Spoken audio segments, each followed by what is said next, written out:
Good morning, everybody. Happy Friday to you. Ben and Woods on 97.3 The Fan. If we sound a little cheery, I think the mood is high. The vibes are pretty good in here, and partly because it's Friday, partly because it's gray and cloudy and wet outside, and partly because, well, listen, there's no game today, so you can't get hurt on an off day. So that's great, but it's good to be here. It's always good to be here with our friends, you guys, the tier ones. I'm Woodsy. That's Paul Reindl, our executive producer. Good morning, Paulie. Top of the morning to you. Vibe check for you, young man. How are your vibes? Paulie had a rough night with the dog. Yeah, it's been up for like 4 hours already. I beat you by one. Okay. I was awoken at 1 by my wife, who got up to work out at 1 a.m. and I stayed awake, so that was good. Yeah. From 2 to about 3:30, our senior 18-year-old just Benjamin Button dog. Yes. He's getting more energy as life goes on. Yeah, it makes no sense. He gets restless sometimes. Paulie said that he does a thing, and Benjamin Higgins, our Secretary of Homeland Exploration, is also with us. Ben, you have dogs too. I have one dog left. Mine are dropping like flies. There is the one. You want one or two more? There's a couple of sounds that a dog makes that will make me, I mean, like borderline homicidal. The vomiting, not even, because it's fairly quick. Ben was miming the vomit sound. No, it's the click clack of long toenails on the hardwood, the porcelain floor, whatever, not porcelain, the stone floor or the tile. Yeah, the tile floor. That sound. We've got hardwood, and it's just clack, clack, clack, clack, clack, clack, clack, clack, clack, clack, clack, homicide. Clack, and then clack. the other one is in the middle of the night, my dog will just start moaning, and you're like, oh my God, why? What did I do to deserve this? So Paulie's been up all night. I've been up all night. How was your rest, Benjamin? My rest was fine. Short? Yeah, short like usual, but woke up feeling fairly alert and rested for a Friday. Usually I'm pretty dead by the time we get to Friday morning. So, yeah, I'm here, ready to go.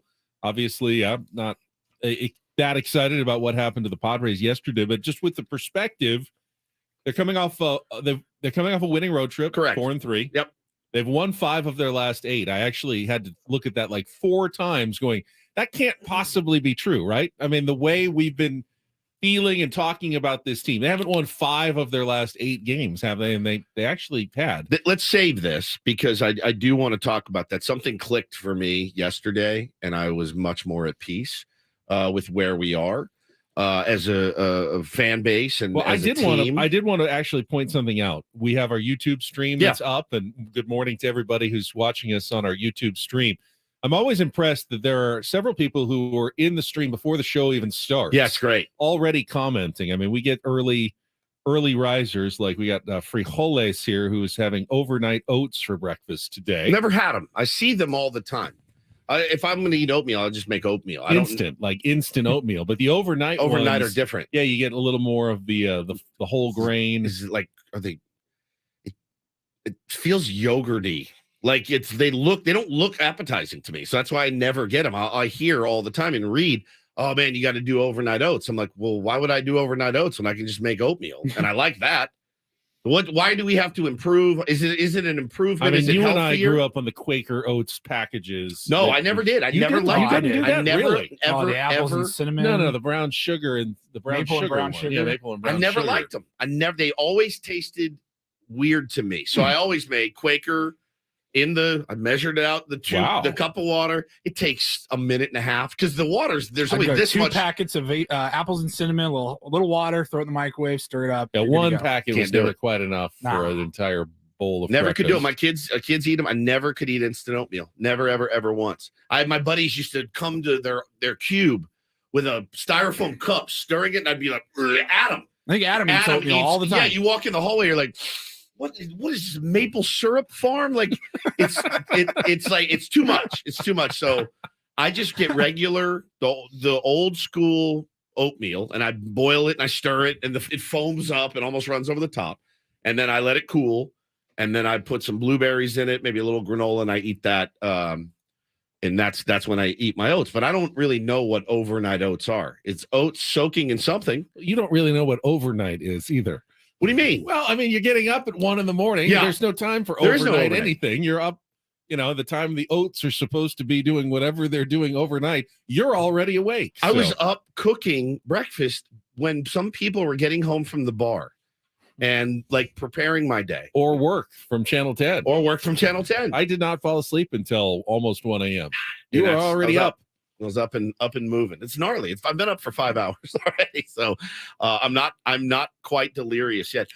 When I talk, I had a productive day yesterday, and I feel like the more productive I am, the better I can deal with losses and things like that. And something did click. I got my sleep study confirmed.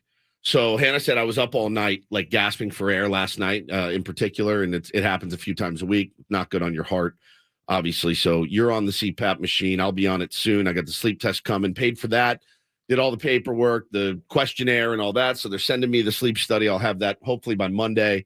Then we'll get it all dialed in with the CPAP. So I think that's going to change. I got a new therapist yesterday. Did the intake phone call. How'd you find the new therapist? I Googled some different places, and I did a little research. And I told the story a couple weeks ago how I found one. I found one that looked nice. It was in Encinitas. It was close to the house. I was like, oh, great. Well, filled out the form, the contact me form, and nobody contacted me. And I get it. There's 5 or 6 therapists there. They probably don't have any time. Everybody needs therapy these days, so I'm sure their schedule is quite full. But I didn't get a call like, hey, man, we're full right now. We'll let you know if anything opens up. But I did find one, and they were great. So responsive. And so I set that up for yesterday, my kind of initial phone call, about 20 minutes, and set up a full meeting for May 10th will be my first. And I'm going to go. I'm going to go every week. And I had a great call with her. And I think that even that phone call helped get my mind right a little. Isn't that like just this, like, wait, so what are you trying to accomplish? What are you looking for? And even that little phone call, it really works. Then maybe you just need to jump around doing free consultations with people From like the first each one. I just need the 20-minute free consultation and then move on to the next therapist if that's all it takes. What's not all it takes? Who cares about the relationship, the back and forth? Just give me the free 20 minutes and we're good to go. I feel like Adam would do that. Adam is the guy, our boss Adam. How many free trials do you think Adam All has? of them. Like every single one, right? And He's the guy. Sets reminders in his phone, cancel in 6 days. He's the guy that went to Vegas, took his whole family to Vegas, and he's like, well, they'll be having fun. I'll be sitting through a timeshare presentation for 2 hours. And I looked at him, I go, do you want, I'll just pay I'll give you money. Like, you don't have to do this. No, why wouldn't you? Why wouldn't you? So he. Well, I know why you don't, because then you'd end up with a timeshare at the end of the presentation. 100%. It's so true. That and the 2 hours is like it would be excruciating, and I would fully be like, "All right, babe, can you sit down? We got 6 months at Yellowstone, so strap in." Excuse me. I'm surprised you don't have like 6 different subscriptions to the UT because you wanted a new umbrella or a Sweatshirt. cool blanket that says San Diego Union Tribune on it. Man, that's one of your best lines ever. I mean, it's so true. I used to do all those subscription things. Of course. And just put my friend's number. Yeah, but of course.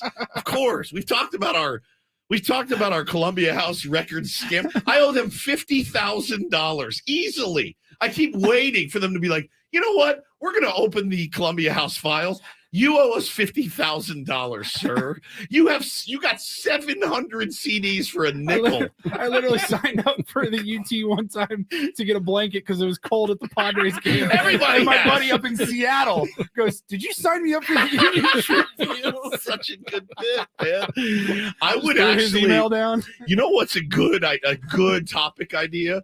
If you can't tell, we're not going to be doom and gloom about this team today. We're just not. If you wanted to hear us piss and moan and be doom and gloom, We got 3.5 hours of draft breakdown coming your way. Number one, pass. I would rather be doom and gloom about the Padres than break down the draft.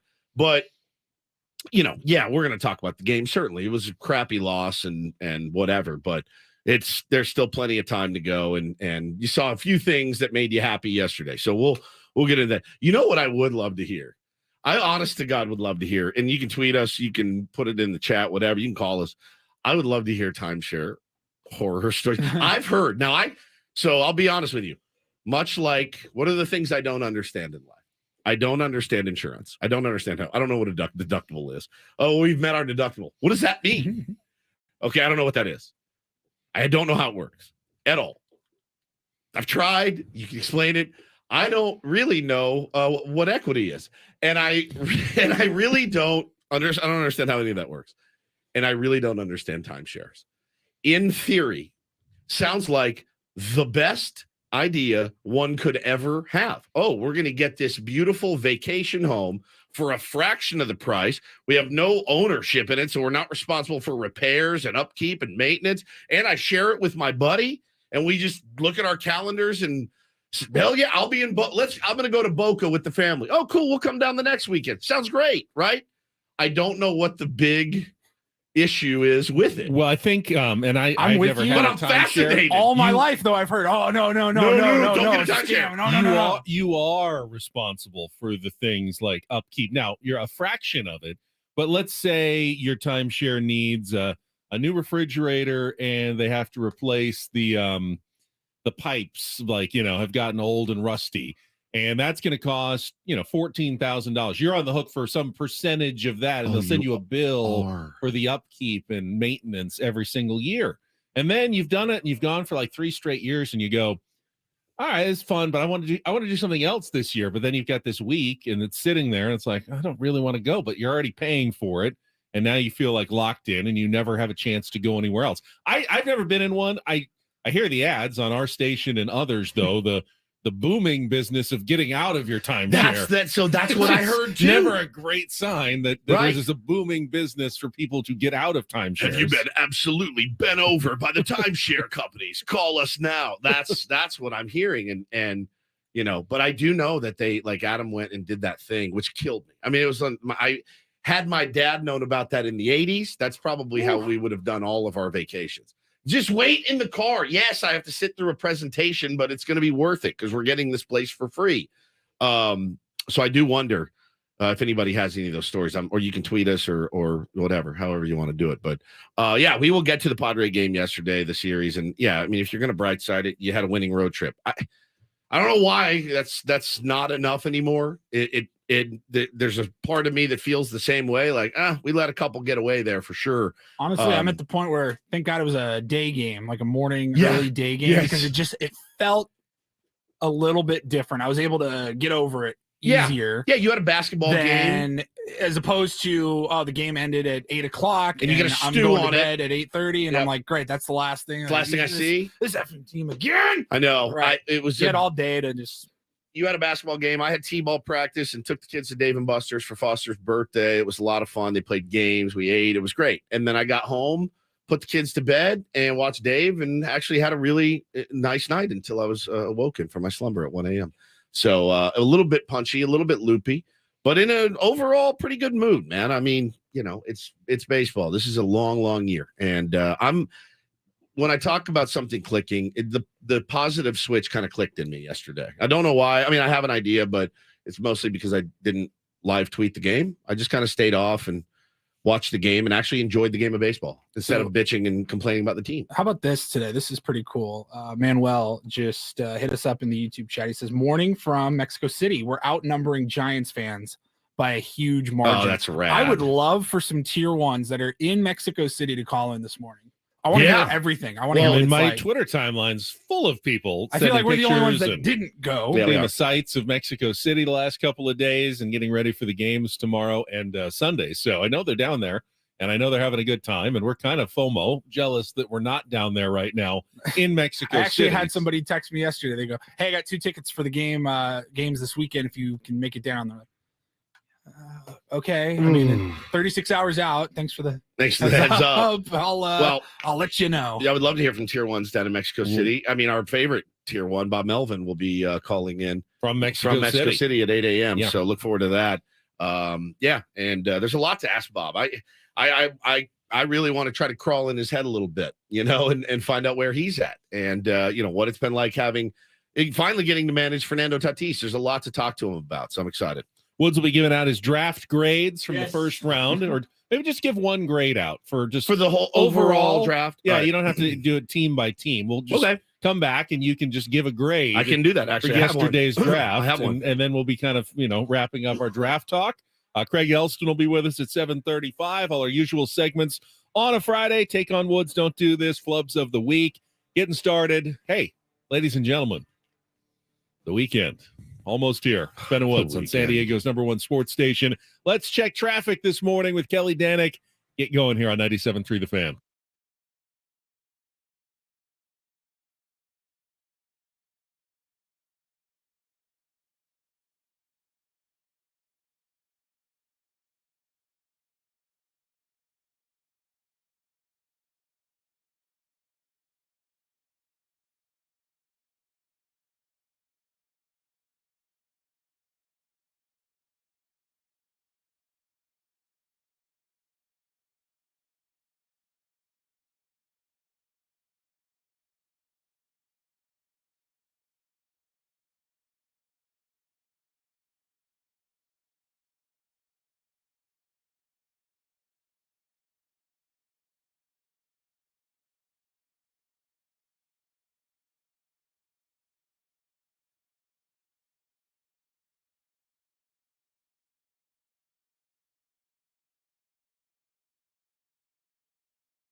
Great pick.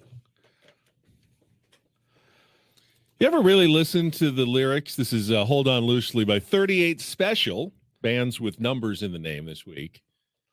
And it is, to me, one of the best, like, real relationship advice songs you're going to get. So, just hold on loosely, but don't let go. If you cling too tightly, you're going to lose control. It's like the bat in the golf club. You don't want to hold it too tight. And something else. Well, I mean, you don't want to smother in your relationship. You don't want to be controlling, too clingy or controlling. Clinging. You have to give your partner space to be themselves, right, to grow. But that doesn't mean that you're letting go of the relationship at the same time. You have to hold on. You don't let go, but you're holding on loosely, not like with a death grip on Nobody your likes person. to feel smothered. Exactly. And like there's hands around your baby neck. Needs someone to believe in and a whole lot of space to breathe in. Don't let her slip away. Okay. Yeah. It's a good, but hold on loosely. Yeah. It's a good relationship advice song, a realistic one, like not a sappy, overly sentimental one, but one that actually applies in the real world, real life situation. That's a very, very appropriate point that you make there. Really good.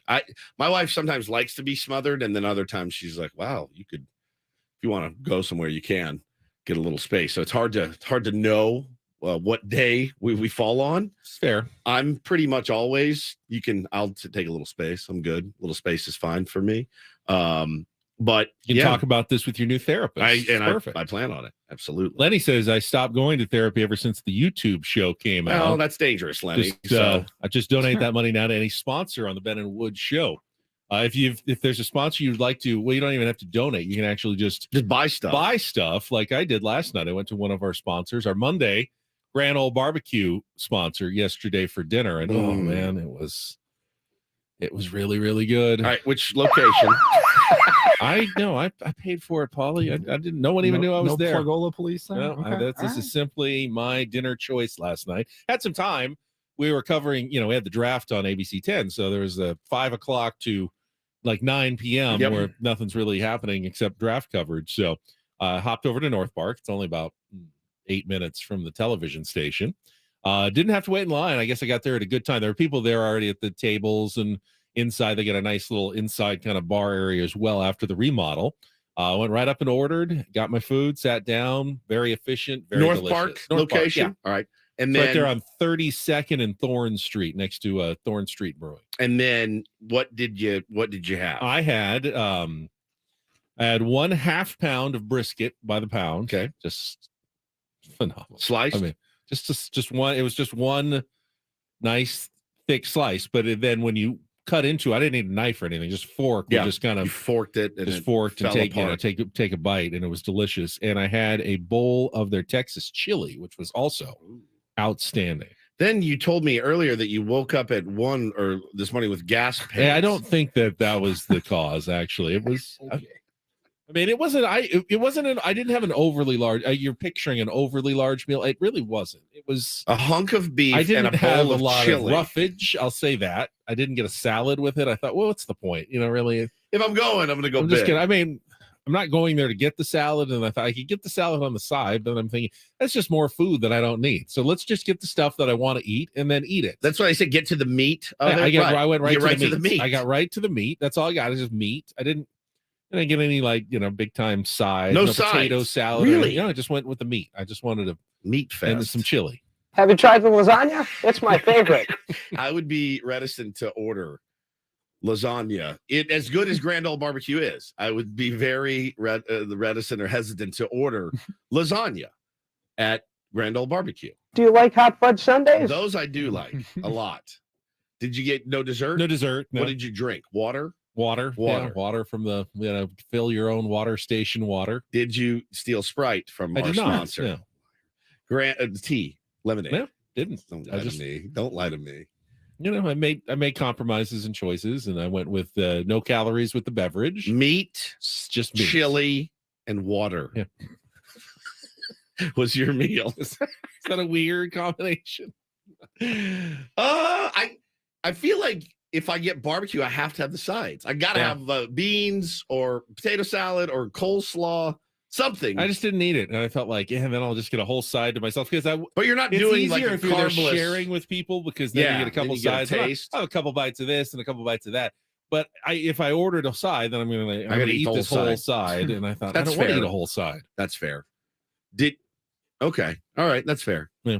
I bet it was delicious. Oh, so good. I'm fiending for it, man. So good. Absolutely fiending. I would like to set up maybe a tier 1 luncheon. Do they open for lunch at the North Park they location? open at noon at the North Park location. I would like to set up a tier 1 luncheon at some point and meet everyone out there for some BBQ. I don't know if you can get the brisket at lunch. Oh, That's really? a dinner item. Maybe at 6 it? o'clock. They're smoking it all day, so it becomes available for the dinner crowd at tier 1 6 dinner. p.m. But they have other great stuff. The turkey is fantastic. Smoked turkey is really, really good. Paulie's never been. You're gonna die. It's so good. Yeah, I'm not a big brisket guy. Oh, really?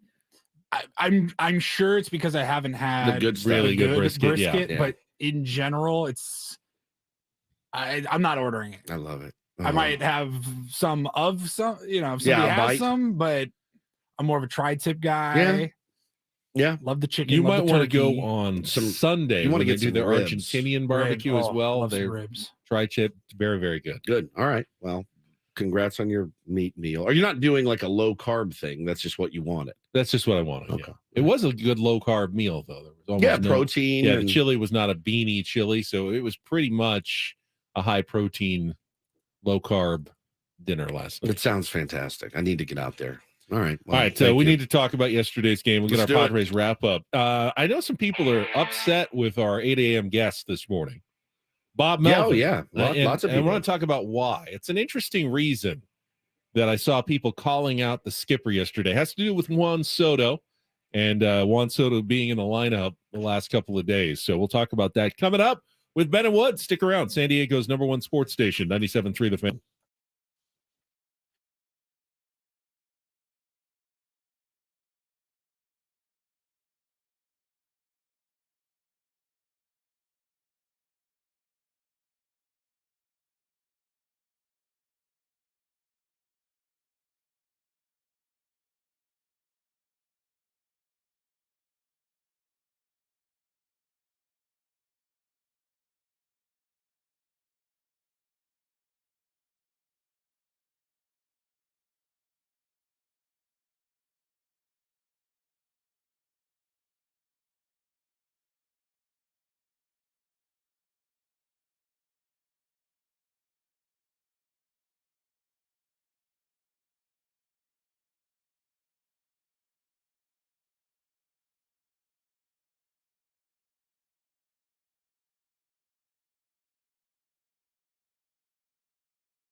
Almost forgot.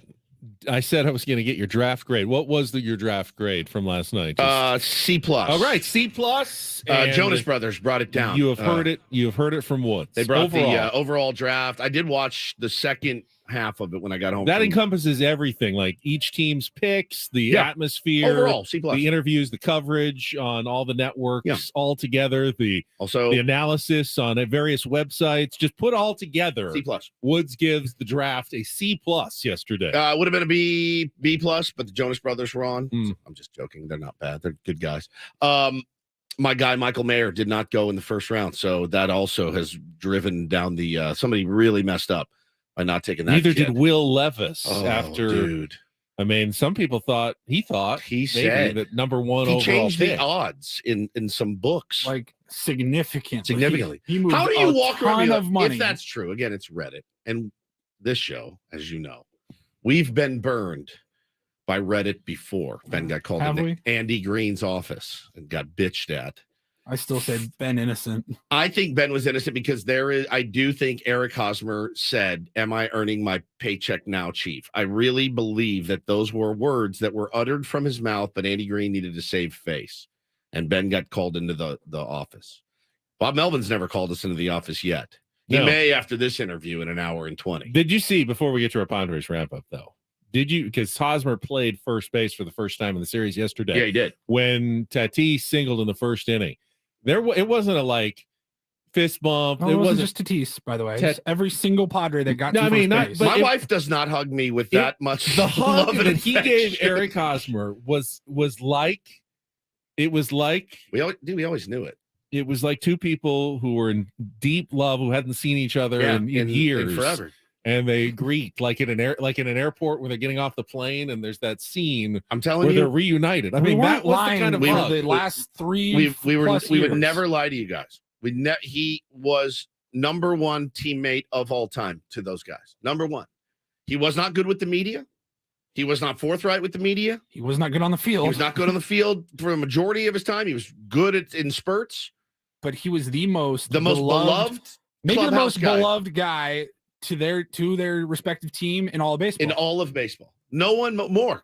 And we would ask every single time I saw him in the clubhouse, on the field, wherever, he had at least no less than 6 or 7 guys just huddled around him. Yeah. As if every word he's saying was like the word of God. Yeah, and it is wild. And it just goes to show you, Ben, you, Paul, me, everybody out there listening, until you're in that room, you really have no idea, because in a perfect world, you would think to yourself, bro, you're killing us defensively. You're killing us defensively. You're on the wrong side of the bag. You're dropping pop flies. You're just not. You're grounded into double plays. You're killing us, man. And you in my mind, I pictured other players going home and going, "Cos, he's just murdering us right now." Like Ben does about me. Mm-hmm. And I said, that's what I pictured. No, it couldn't be further from the truth. Beloved. And it was almost like love is blind, truly. And that when you're such a good teammate, love is truly blind. And you needed no other evidence than what you saw yesterday at the long embraces. Manny did it. Manny, Todd, all of them, Hassan Kim, all of them. They were so stoked to see Eric Hosmer. And I have no problem with that. That's great, man. That's absolutely great. But everybody that thought they knew, he's cancer and he's bringing this team down. On the field, maybe he was bringing the team down and a bit of an anchor around their neck, but in the clubhouse, massively beloved. Just, you couldn't be more beloved. Well, he had a big swing. We don't owe Eric Hosmer anything, by the way. He never came on our show. We never talked to him once. I never spoke with that man one time in 4 years. It's never just observation. That is pure observation and questions that we've asked. It's crazy. Obviously had a big swing in yesterday's game, the rubber game of the series. We'll get to our Padres wrap up. All the highlights from Jesse right after this check of traffic on 97.3 The Fan. From the premier Kia of Carlsbad Traffic Center, part of the Premier Auto family, here's Kelly Tannick. A crash has cleared on southbound 15 the eastbound 8 connector ramp. In the North County, reports of collision on the Valley Parkway off-ramp of northbound 15. Also, a semi caught fire on northbound side of the 5 at Las Pulgas. That is over to the right shoulder. At 7-Eleven, our hot coffee is fresh or it's free. We don't compromise on our premium roasts, and neither should you.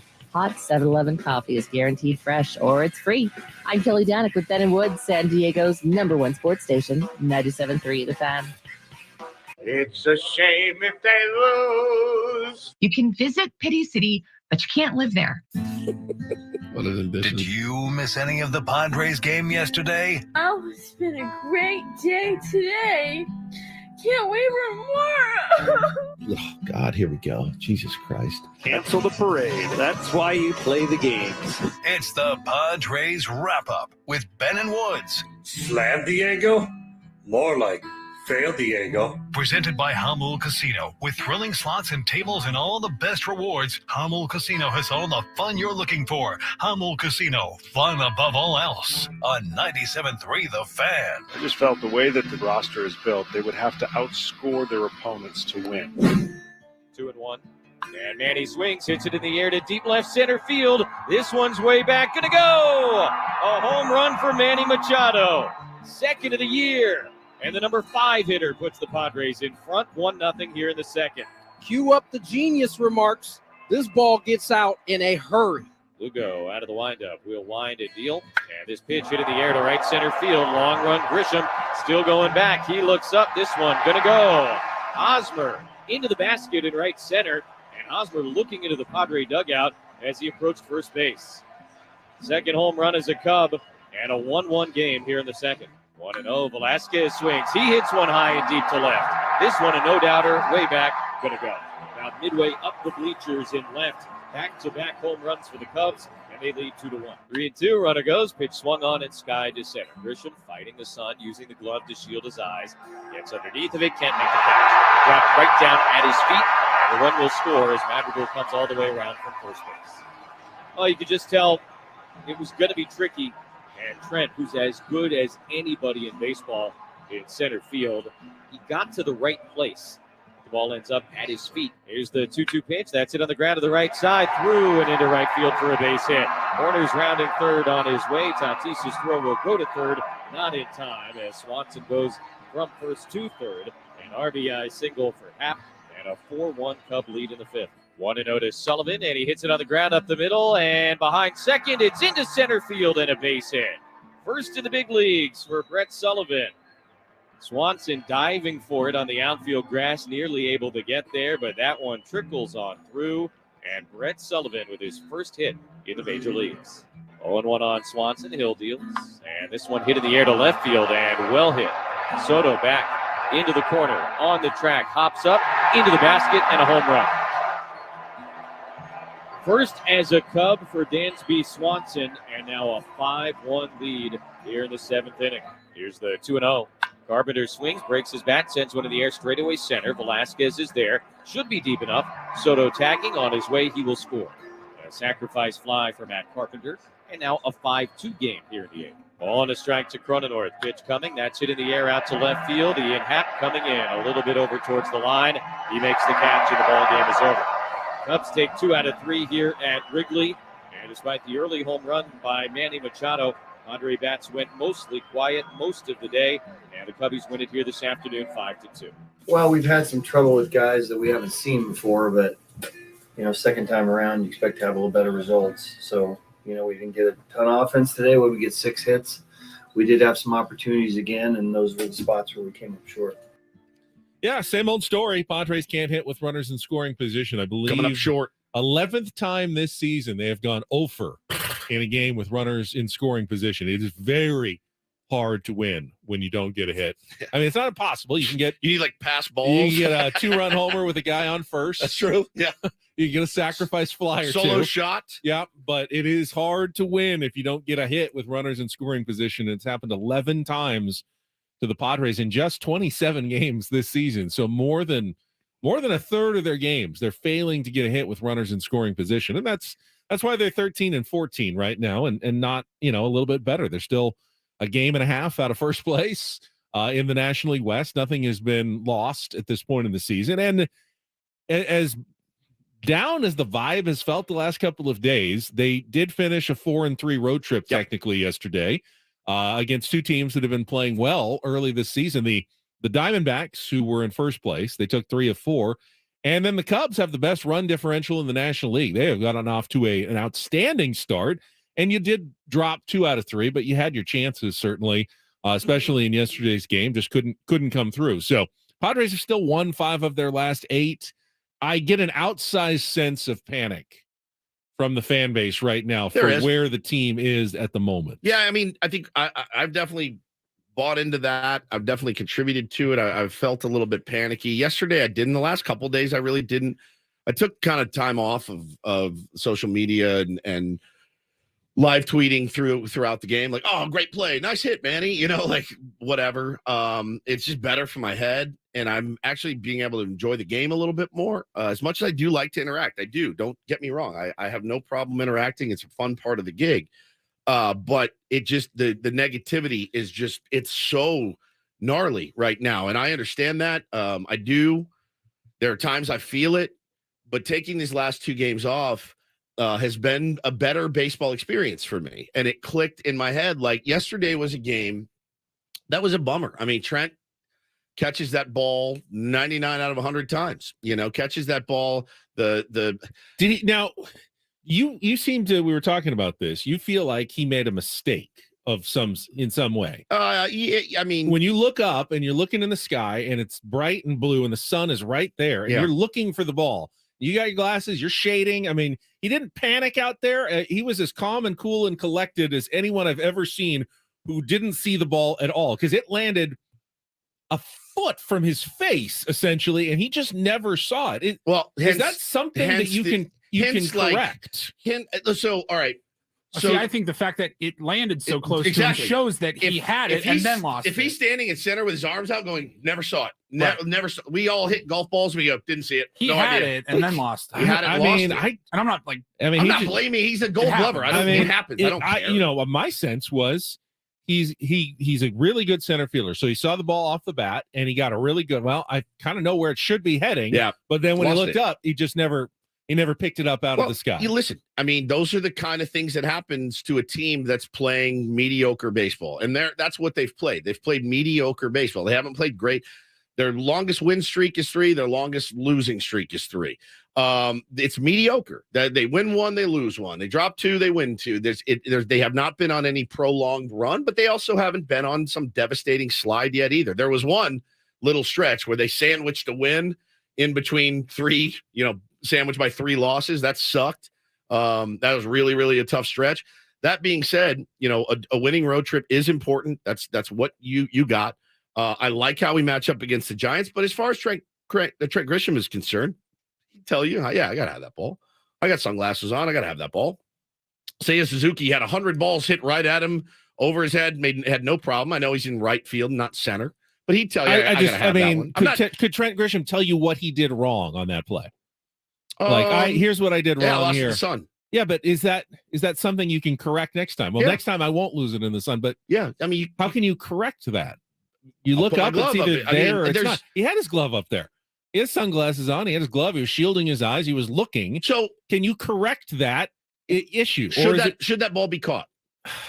I mean, of course it's right. So it's going to be caught, but isn't every outfielder in a tough sky going to have one or two a season where they look up and they just don't see it? Like I said, I don't. All I said is that shouldn't be on Lugo. Lugo made the pitch to get out of that inning. He absolutely made the pitch. I mean, he was already down 2-1 that point. Now he made the pitch to get Hosmer. He made the pitch to get Hosmer. 2-2 count. It's right there. Right there on the outside corner. But lit it up. Not just the tick on the outside, but he hit the center of the outside corner of the plate. Didn't get the call. Great pitch. And then came with I thought a decent high fastball on the outside part of the plate. Usually you're going to get Eric Hosmer on.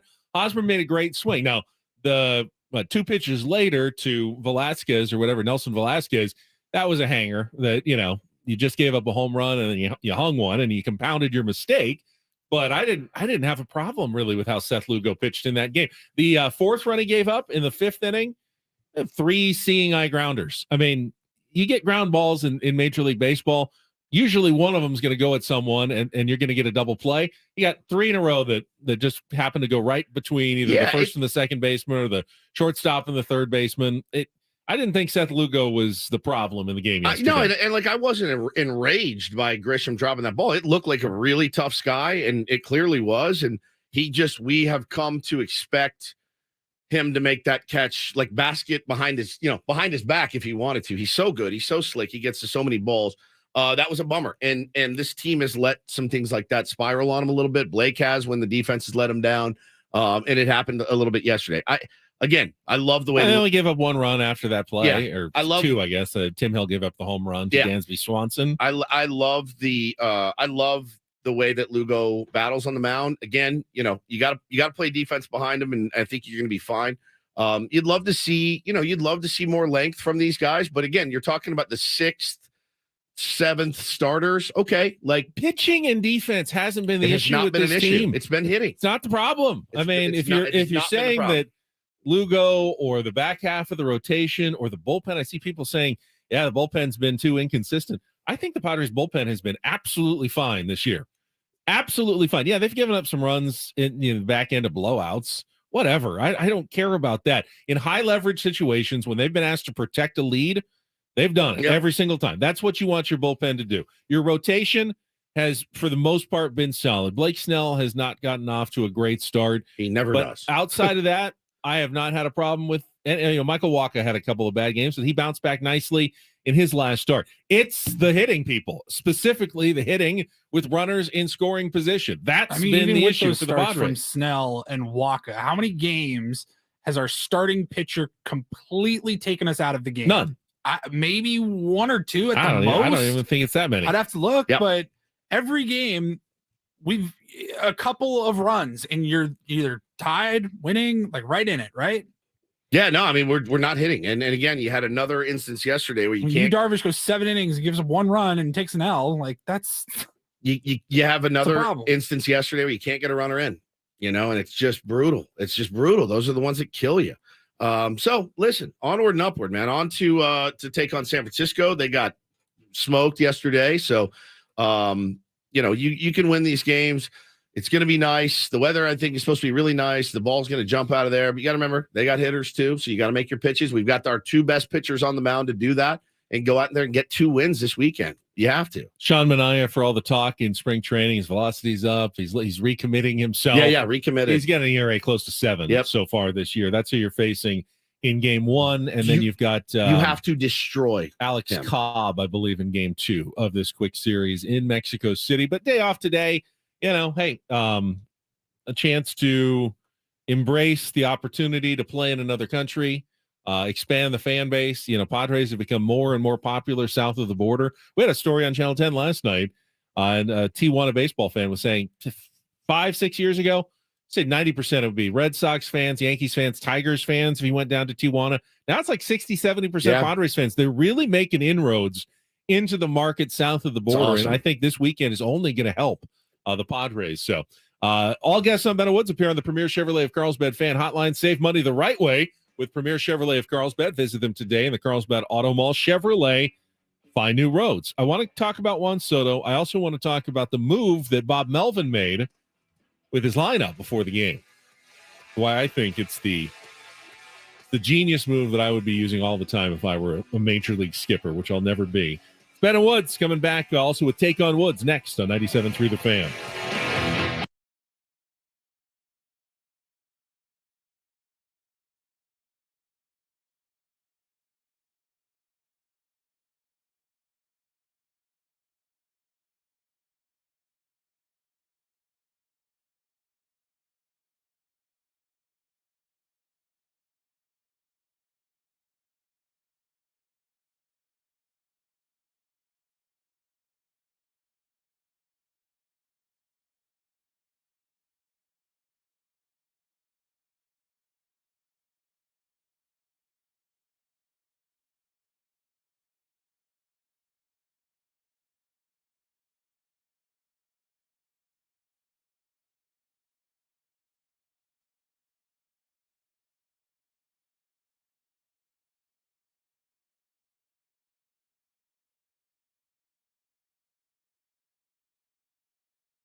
I was going to go on record as saying I would be a probably pretty bad major league manager.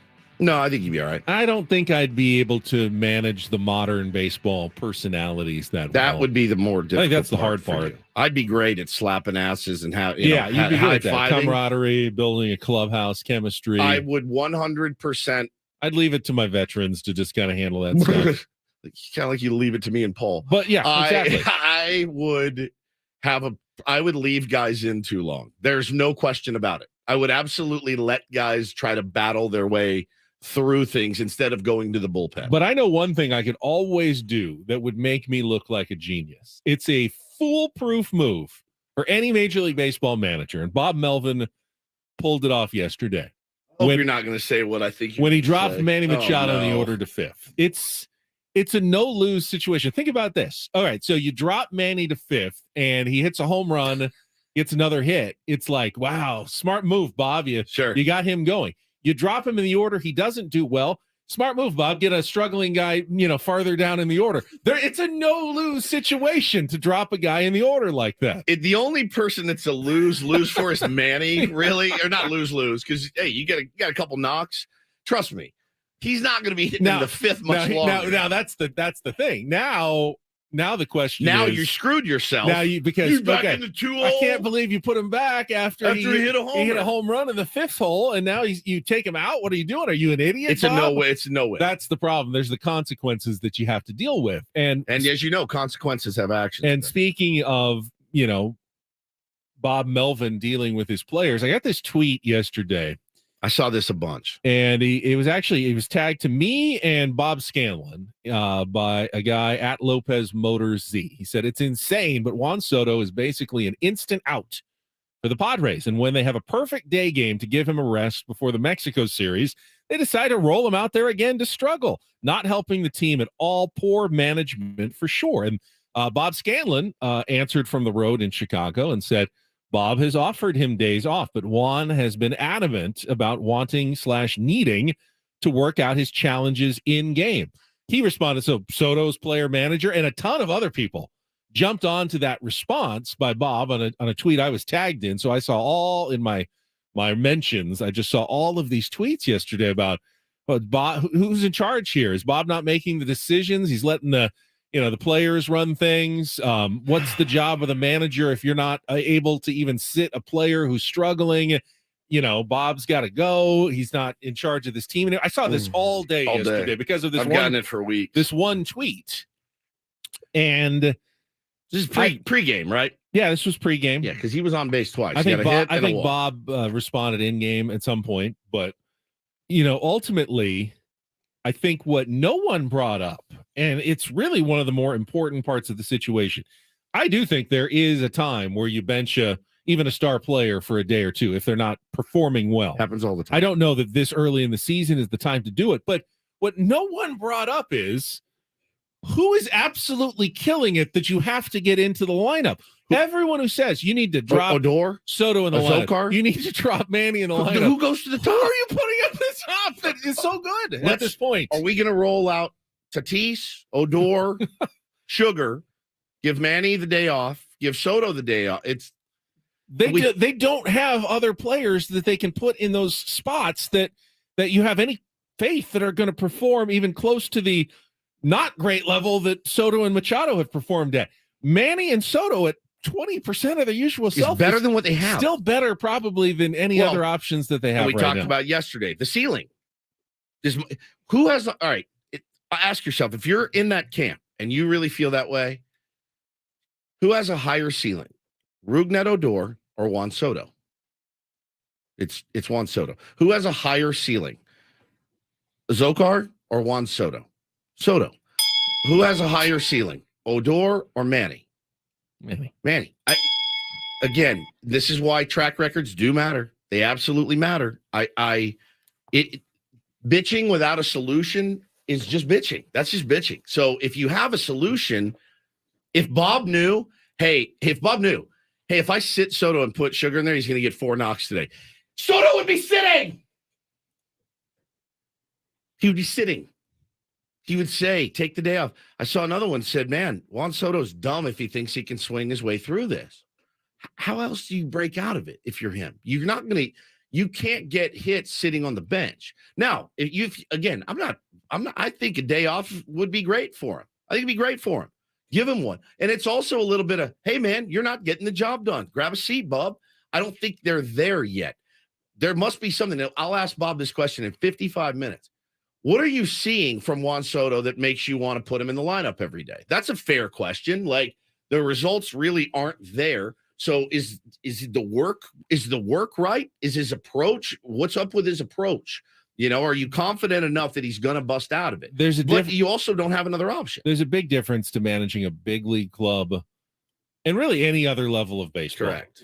T-ball, little league, high school, even college, even minor league baseball. There's a big difference. First, we need a contestant for Take on Woods. We're going to play here in about 2 or 3 minutes. If you want to call in, play our musical trivia game, 833-288-0973. Might be the last chance to qualify for our grand prize drawing. We have like 4 or 5. We had one yesterday on Real or Fake, but a chance to win that getaway to Vegas, 833-288-0973. The big difference, though, between being a big league manager is your players have gotten to the big leagues. They are already developed. And the reason they're in the big leagues, for the most part, is that they have worked very hard. They continue to work very hard. They are masters of their craft. They are perfectionists. You think Juan Soto is not out there in the cages before, after, looking at video, analyzing everything, trying to figure it out? You don't have to provide that motivation for players. So when someone suggests, you need to send a message to Juan Soto by sitting him in the game, what message are you sending? You need to care more? I promise you, Juan Soto cares way more than you do how Juan Soto is doing at the plate right now. Yeah. You Padres fan out there on Twitter, you don't need to send a message. It's very rare that you got a Ruben Rivera who's in the big leagues, who's just so talented but doesn't get it. That is very rare in the big leagues. It's very rare in the NFL, in the NBA, where you have a player that reaches that level that doesn't get the kind of effort, time, preparation that's required to be a big leaguer. To get there and stay there. So major league managers don't really need to send messages to individual players very often. Yes, it happens sometimes. Juan Soto doesn't need a message. He doesn't need to be sat down to rethink his life and his choices. And, hey, you're disappointing everybody. This is a punishment for you. He just needs to figure it out and get going. And maybe that does require a day off at some point, but that won't be because Bob Melvin's sending a message to his star player that, hey, if you don't perform better, you're on the pine, buddy. That's not something that needs to be said at the big league level. It just isn't. No, so the audience are a bunch of hoes. Yes, the audience, Paul, can be. Not all of you out there, but, I think that does need to be made clear sometimes. Yeah, it does. And the whole who's running the show thing, I mean, that's why they brought Bob Melvin in, is because he does know how to communicate and run the show. And I, again, can't wait to ask him these questions at 8 o'clock. And I will say that Bob Melvin will tell you that the players should be running a lot of the show. I mean, he's there for a reason, but, in terms of keeping the clubhouse and everything, I don't think Bob really wants to step into much of that. That's part of his philosophy, is that it's the players' clubhouse. I do my job and they do their job. And part of that job is maintaining a clubhouse atmosphere and, keeping guys, sharp, locked in, whatever. The coaches are there to help, but this is a player's game. Game. Obviously he's going to make the in-game decisions and things like that. But I do wonder if you or anybody else had the pen and the paper and you got to make the lineup for the day. Sure, you could rejigger the lineup in another fashion and move guys around like they did yesterday with Manny, and it seemingly worked. He had a couple of hits, almost had a big bomb too, just missed it again. He's very, very close. Good to see him smiling again, certainly, and getting on the board with another bomb. But what would you do different? Would you bench Soto for a week if you had the pen and the paper and say, no, man, we're Padres and you got to earn your stripes here. And you want to see a ton of Odor out in left field, get where he's never Odor played going before, or Engel's hurt, Dahl's hurt. Would you, Ben, Paul, me, you guys listening, would you not pencil Juan Soto in your lineup every day? Because I would. And again, if the guy comes to me and says, Skip, I need to hit my way through it, I have to. And I'd say, Juan, absolutely, man. I'm absolutely going to put you in the lineup. If this is like a must-win game and we're eliminated, we need to win this one to make the playoffs. I'm still putting Juan Soto really in the lineup. Scuffling. No, he's still. We've got this guy who's red hot on the bench. He's in the lineup right now. If he needs a day, fine. I would say the only non-negotiable. Yeah, he's in the lineup, and he needs to hit wherever Bob Melvin wants him to hit in the lineup. I think that's where he needs to be, and wherever that's going to help the team the most. This guy tweets in, says Padres have had 2 days off in the last 5 days. An off day for travel is different than my team is playing and I'm sitting on the bench. That's different. It's absolutely different. He doesn't need to rest his body. You're not at the ballpark on an off day on the travel. Like on Monday when the Padres were in Chicago, that was an off day for the players to either sleep in their hotel rooms or go out and, go shopping, have some dinner, do whatever. Like have a day off to mentally escape from the game. To take an off day when you're at the ballpark, is different. Maybe you put in extra hitting work in the cages, because you're not worried about tiring yourself out for the game too much. Those can be valuable as well, but you're absolutely right. They're completely different. All right, we'll continue to discuss this, especially when Bob Melvin joins us at the top of the hour, 8 o'clock. Right now, though, let's get to today's game. It is time to play Take on Woods.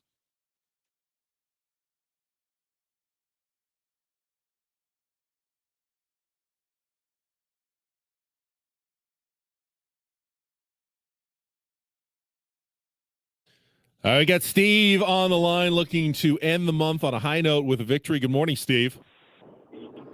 Good morning. How are you? I am good. I know you know how to play. We'll throw out the reminder of the prize. Beat or tie Woods, you qualify for a trip for 2 to the Westgate Las Vegas Resort and Casino. Comes with a couple of nights and a couple of tickets to Barry Manilow, who is performing for his 14th year at the venue, the International Showroom at the Westgate. Get your tickets now to see Barry Manilow at the Westgate Las Vegas Resort and Casino. All right, we've had some categories that have been sitting here for a while, Steve. See if you're interested in Do the Do. I may not be explaining that one well, but I'm thinking do this. It's just in a lot of songs. That's just the category. On and On, which are all song titles that end in the word on.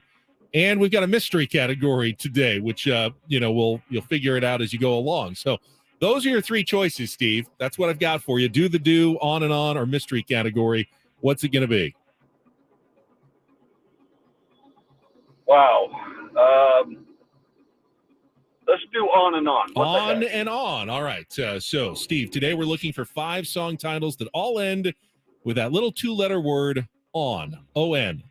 We'll have 60 seconds. Get as many as you can. Pass if you don't know it. We'll come back to it. Start with our 2-second song. Paulie will play a song, the title of which ends in the word on. You need to give me that title and the artist to score the point. We go on from there. Steve, you ready to play? Yes, I am. All right, Woods in his isolation, 60 seconds on the clock. Your time begins when Paul plays the music in the category On and On. Good luck, Steve.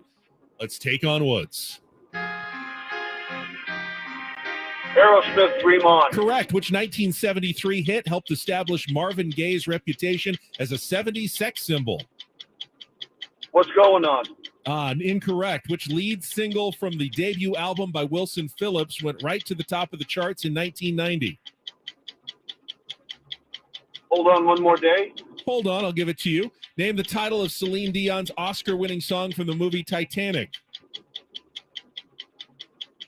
Pass. Ranked one of Led Zeppelin's best songs, the lyrics to which 1969 classic are partly inspired by the journey from the Lord of the Rings books.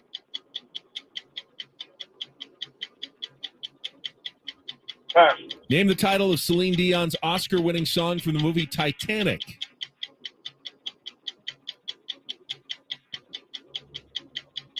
I want to. Darn. I won't move on. Back to Led Zeppelin, lyrics of which 1969 classic are partly. All right, you did get 2 of them. You got Dream On by Aerosmith, Steve, and Hold On by Wilson Phillips. Let's Get It On is the Marvin Gaye 1973 hit. My Heart Will Go On from Titanic. You throw the thing into the ocean and everything. You remember that. And Ramble On is the Led Zeppelin song, which I bet Woodsy gets, but we'll see.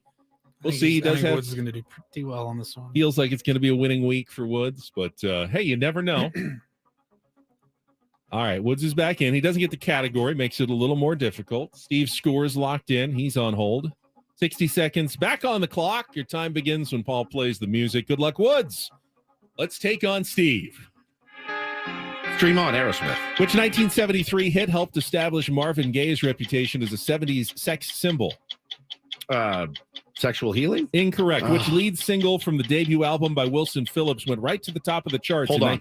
Correct. Name the title of Celine Dion's Oscar-winning song from the movie Titanic. My Heart Will Go On. Correct. Ranked one of Led Zeppelin's best songs, the lyrics to which 1969 classic are partly inspired by the journey from the Lord of the Rings books. So many of them. On. The category, though. Yeah, I don't know the category. Yeah. Is on something on. On.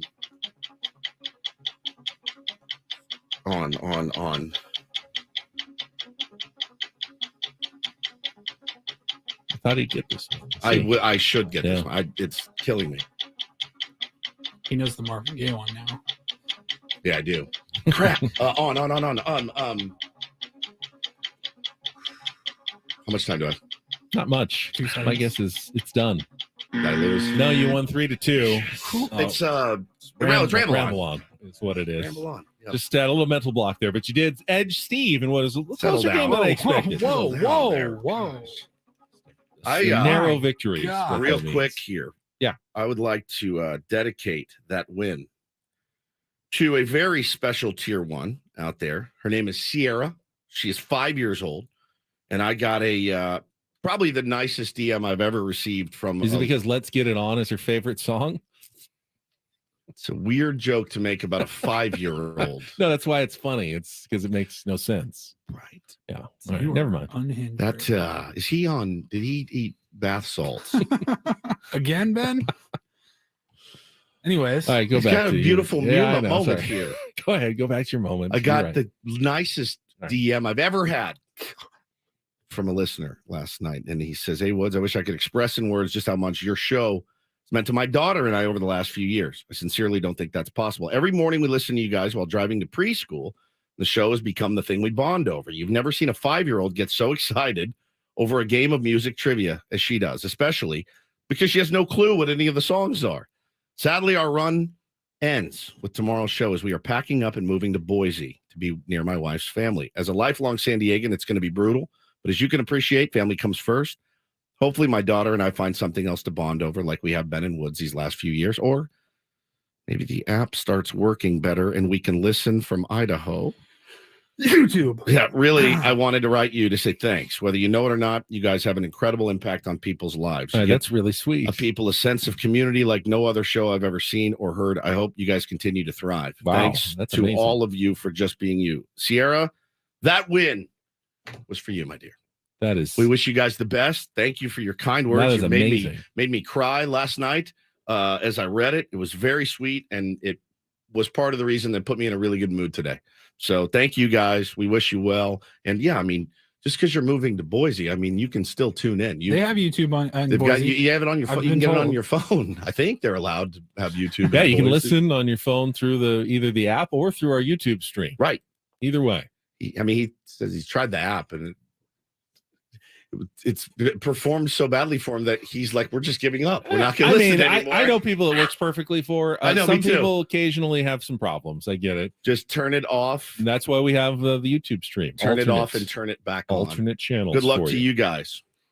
All right, we got Don't Do This coming up next. She also likes, Sierra likes the intro to Don't Do This. She loves the you know. intro to Don't Do This. We did unfortunately teach her, though. She likes when Hannah says, "You dumbass." She has not repeated it at preschool yet. A moment that I would have dreaded from the first round of the PGA Tour event, the Mexico Open yesterday, is where I'm going to be headed with Don't Do This. I don't know where you're going, but we can find out after this. I am going into the NFL draft. Fair enough. All right, that's coming up next with Ben and Woods after a check of traffic here on San Diego's #1 sports station, 97.3 The Fan.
building. Don't do this. It's time for Don't Do This. What were you thinking? 3 stories from the world of sports that make us all shake our heads. Why? How many times do I have to tell you? I'm sorry, I fudged up, guys. You idiot. You moron. Dumbass. The apple sometimes does fall from the tree. Don't Do This Do not tweet that. with Ben and Woods I like a Nickelback song or two. on 97.3 The Fan. Got our Crossing Stream segment with Craig Elston coming up in just about 10 minutes. We got to get to Don't Do This. And you actually teased this one, Woods, but I'm going to kind of steal it. I mean, we had some surprises in the draft yesterday.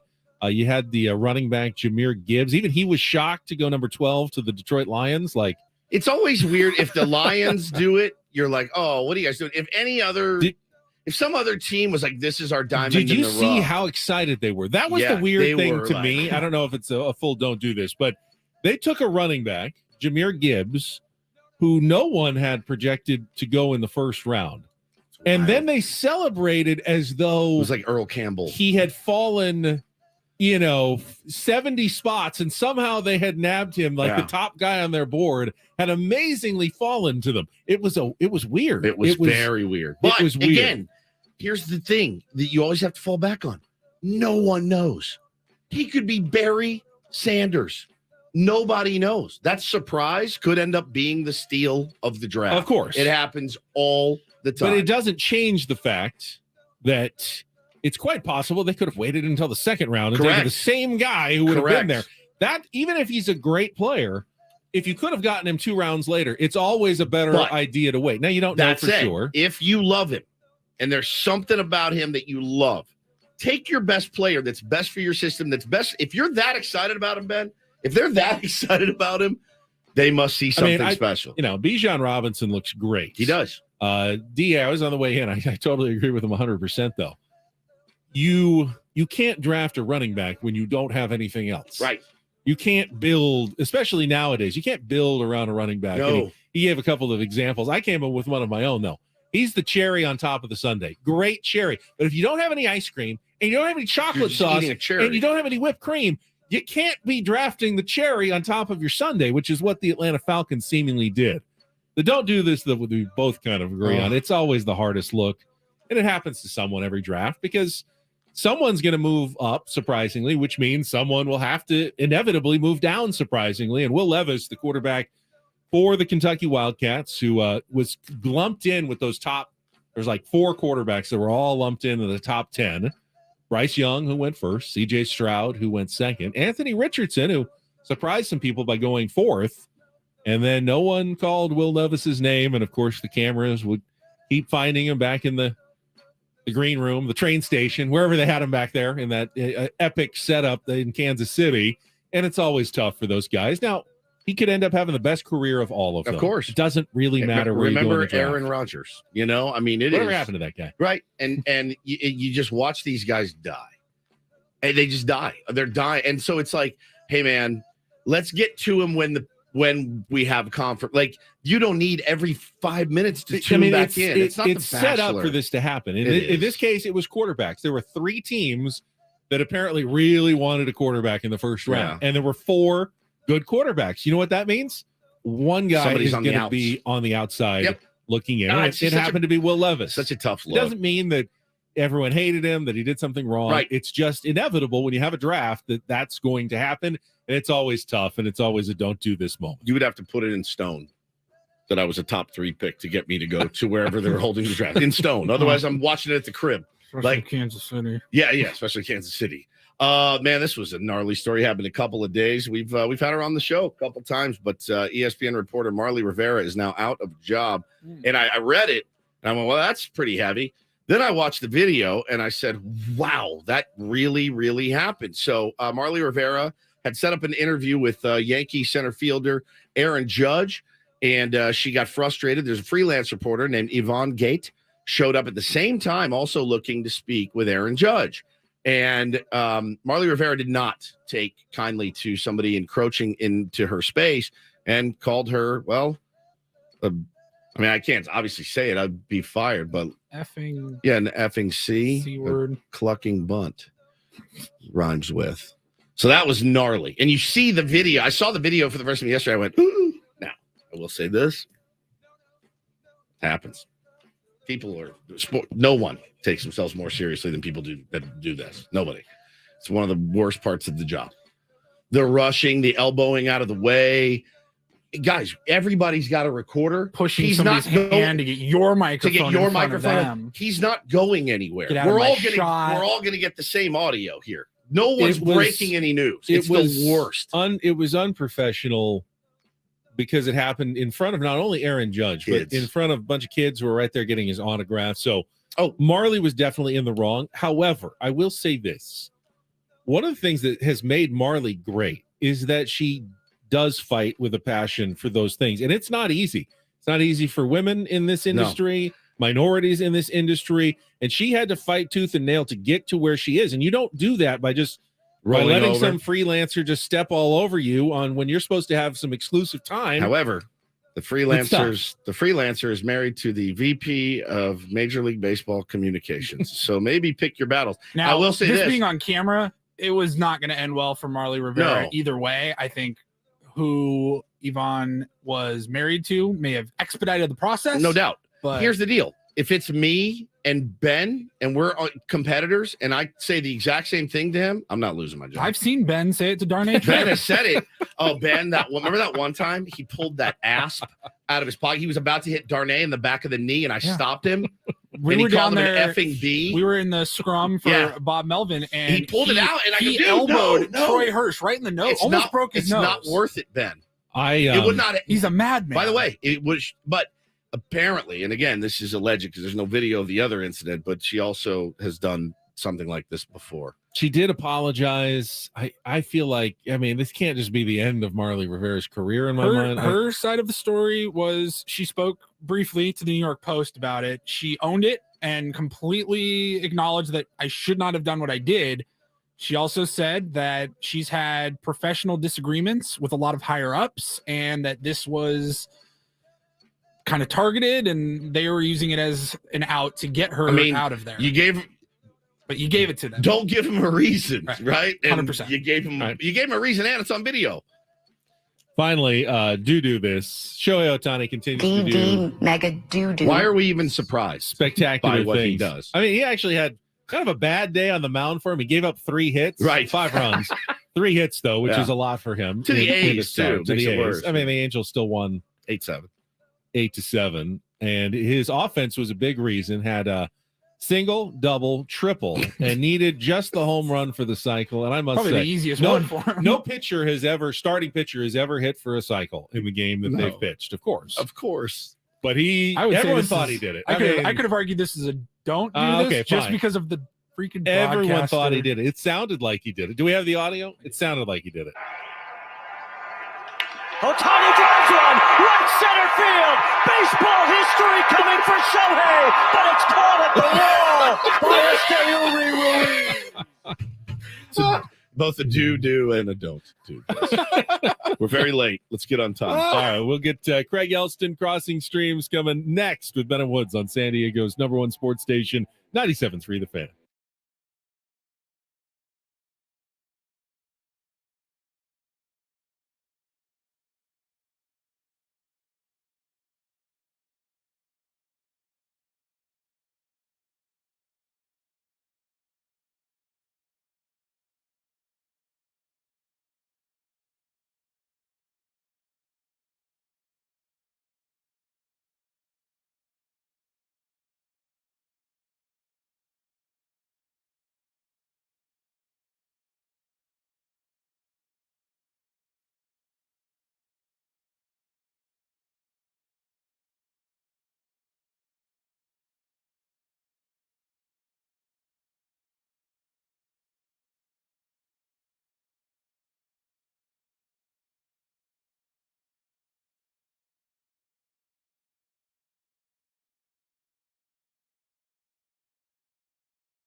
This hour on 97.3 The Fan is brought to you by U.S. Army Salute Fest. Win a trip for two to Miami Beach for the U.S. Army Salute Fest, the most amazing Memorial Day weekend experience ever. Even better than a Paul Reindl Memorial Day experience. This one-of-a-kind event includes the hottest names in music and a large showcase of top U.S. Army technology. Are you telling me that you have top U.S. Army technology in one of your Memorial Day celebrations? That would be tough to do. Register now at usasalute.com. Use promo code KWFN.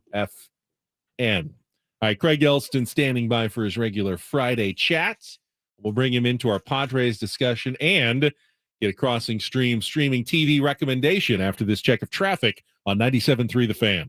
From the premier Kia of Carlsbad Traffic Center, part of the premier auto family, here's Kelly Tannick. Most of our problems have been centered around the North County. A semi caught fire earlier on the North 5 coastline at Las Pulgas. Looks like that has cleared up. And a crash at clearing stage on southbound 5 at the East 78 connector. That's over to the right shoulder. Some large debris reported on the westbound 76 transition to southbound 15. Southbound 15, we still have this accident before Gopher Canyon. It's over to the right shoulder. And on the northbound side of the 15 at Valley Parkway, there is a crash in the clearing stage. I'm Kelly Danek. The Ben and Woods, San Diego's #1 sports station, 97.3 The Fan. Now let's go out to our premier Chevrolet of Carlsbad fan hotline. Welcome. I'm so sorry about your Sockers, Craig. It was so close. I watched it on the stream, the overtime mini game loss to Monterey that ended the season last week, but gotta be a bummer. Not Monterey, it was Chihuahua, yeah. Yeah, sports, right? Yeah, sports. And soccer and overtime and things that can steal your heart and get you in a split second. And that's certainly what happened a week ago at the arena. Great work by the home team to win the full game, to force the knockout game. It was an incredible contest. Great sports all the way around. And a really well-deserved final goal for the Chihuahua Savage. And now, Sockers pick up the pieces. I'll tell you guys, I thought my season was over. It wasn't. We're announcing the finals for the league for English language broadcast, and last night called match 1, Chihuahua beating Baltimore in overtime 7-6, and we'll be back on tonight at 7:00 on Sirius XM Radio, as well as on Twitch on MASL_soccer2, doing a simulcast for the Blast and the Savage to decide it all tonight. So still wrapped in it, but definitely it stung for the whole weekend. We talked about it on Monday because I was watching on Twitch as well last Friday, and you had I don't know. I guess it was a great call for the losing goal, but like, how tough is that when you're the home guy, but you got to be the Switzerland, like walk the line. Right. You did very well. That would be tough. Well, thank you, Paul. I do appreciate that. I mean, and it is. I mean, it's tough, but one thing I've learned over the years, especially in this league, the home team does the broadcast for the most part, which means the visiting fans are watching. The home fans are generally at the arena. Some are watching remotely, but a lot of visiting fans are watching. So I really try to think of each and every one of our broadcasts as CBS, Fox, ESPN, like, doing a network style call. Obviously, everyone knows we want San Diego to win, but I think about that a lot, to be honest with you, Paul. And I will just tell you that whatever it was, 40 plus minutes of that overtime contest of the knockout game, I was doing a lot of just say who's out there, just describe the play, make the call, don't let your emotions into it, because otherwise, your heart's like being twisted. It's awful. It's like, thank God the Potters don't get a lot of the TBS Don Orsillo games. That would be so awful to hear him celebrating. To have Don be like, deep shot by Acuna. You're like, Don, what are you doing? I think it's happened before, and I've been like, all right, this sucks. I don't like this one bit. Speaking of those Padres, Craig, I know you had your theory at the beginning of the year. This is kind of going to plan for you. Are you a wizard? Because I gotta say, man, I couldn't have picked a game under 500 on this date. I would have laughed at somebody. You said, what was your date? You remember? May 15th. May 15th was your date. You said around 500. And so, we've been kind of around there. Number one, why did you think that? And number two, Can you change it, Wizard, dear Wizard Craig? Can you please issue a different prediction? Yes, please make a new prediction. So you can be wrong like the rest of us? Yes. Right. I would suggest, Woodsy, that if my prediction was indeed correct, then we need to follow through, because from May 15th to the end, they're supposed to be the best team in baseball. So maybe we're putting in the work on the spell right now we're in order building for the it to bridge. pay off. Yeah, we're building the bridge right now with a couple of wins, 3 losses, a win, 3 more losses, a win. No, it's look, I yesterday kind of got back to having fun watching the game again. It had been feeling very playoffy to me. And then I looked at the calendar, I looked at the schedule, and I said, we're good. We're going to be fine. A lot of games left to play, a lot of great players on that team. And, one thing you can be sure of, if a team needs to be rejiggered at the break, that AJ Preller likes to rejigger. Doesn't always work. Guys. I don't know that he can this time. I mean, sure he can. What can he do? What can't he do? There's just not as much flexibility anymore. You say that every time. There's absolutely flexibility. You have prospects. They always want his prospects, and those prospects are playing really well. It's not that he can't figure out people to trade away. Other than like catcher, where And you could clearly bullpen. upgrade Catcher, bullpen, starter. Yeah, but that adding a bullpen piece and adding, upgrading the catching position is not necessarily a game changer.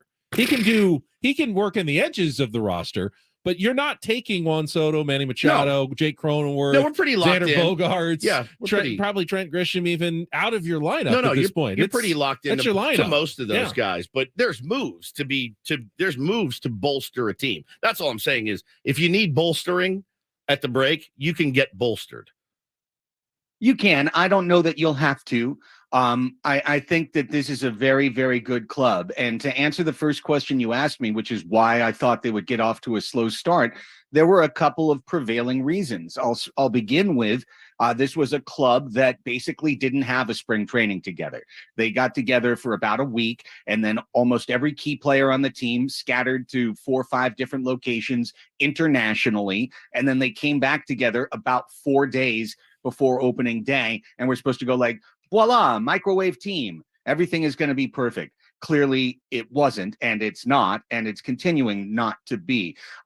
Second to that was the fact that there were some issues on the fringe, and in particular with the pitching staff coming into the season. Unlike last year, it looked like a much less settled 6-man rotation beginning of the year. Sure enough, Musgrove out at the start of the year. Darvish was slow to warm up. Blake Snell, right? Like just Blake Snell doing Blake Snell things that are always obnoxious in the first half of the year.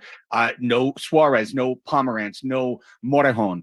Those were 3 power arms taken out of the bullpen. Now we're seeing it's basically been Tim Hill, Steven Wilson just about every day for the Padres out of that pen. Hader's obviously terrific, but those were all the reasons I thought there could be a slow start, combined with no Toddy. Right? 20 games of waiting for Fernando to come back. Now we're in that second phase that I did also predict of it's going to take a couple 3 weeks for this team to put it all together. No one was out there in March going, well, Manny Machado is going to have a 565 OPS at the end of April, or Juan Soto is going to hit 170 something. Like, obviously those 2 dudes are not playing well, and they have to play better. And that's all there is to it. And I was actually thinking about this, listening to you guys the other day, that it's got to be tough. And it's something we almost all have to learn as San Diego Padres fans and in the media and the chatterati. Like, this is our team.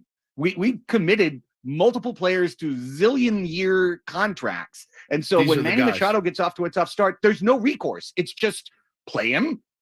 He better get better. Yep. And that's mostly the rest of the team.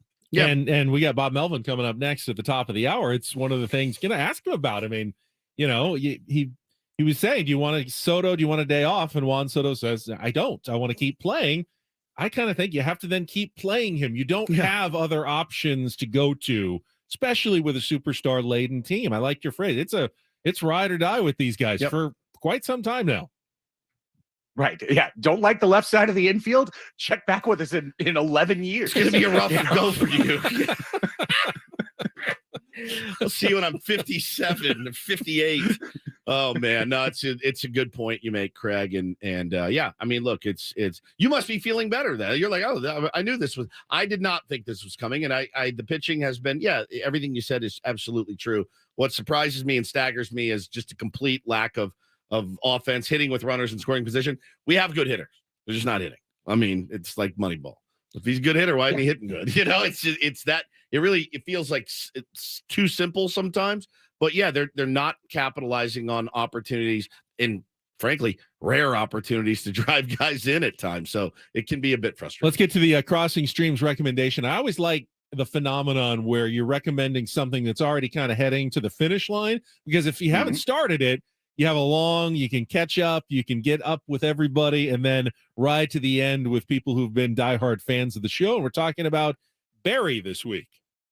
Absolutely. And, guys, I always try to give you a pretty solid mix. And I want to say sort of a 75-25 or 80-20 mix of new shows, things that I'm finding, discovering for the first time versus repeat recommendations. But there are certain shows I am absolutely thrilled to repeat recommend every season until they are off the air. That was Succession a couple of weeks ago, and it's Barry this week. Barry has been, for the last 4 years, one of the best shows on television. Bill Hader writes, directs, and stars in every episode. It is the darkest comedy.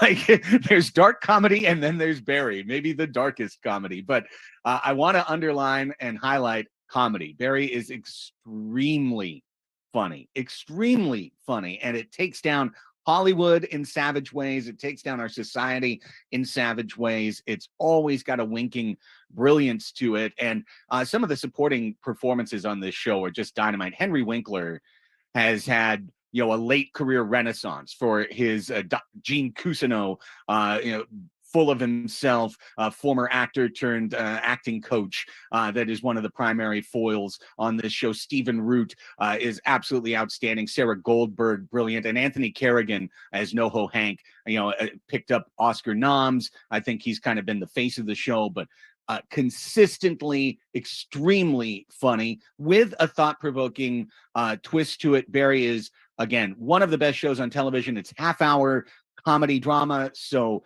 you can catch up. There's no question that you can catch up on Barry, and if you've never started it, you're going to thank me later. So here is a pleasant recommendation to settle your life for the next couple weeks. Go watch Barry. Barry it is, and I have started it, and I need to really get caught up. Though, I do so too. I have too. I've got a little bit into season 1. It's definitely good. Craig, thank you so much as always. We will talk to you next Friday. Thanks, pal. Appreciate it, boys. Craig Elston, Crossing Streams podcast. And you can check him out on the MASL finals. Just calling two teams that he has no connection to, unfortunately, tonight. Game 2, the Baltimore Blast and the Chihuahua Savage going at it. Quick reminder, baseball season, of course, here. Live coverage of every Padres game on 97.3 The Fan.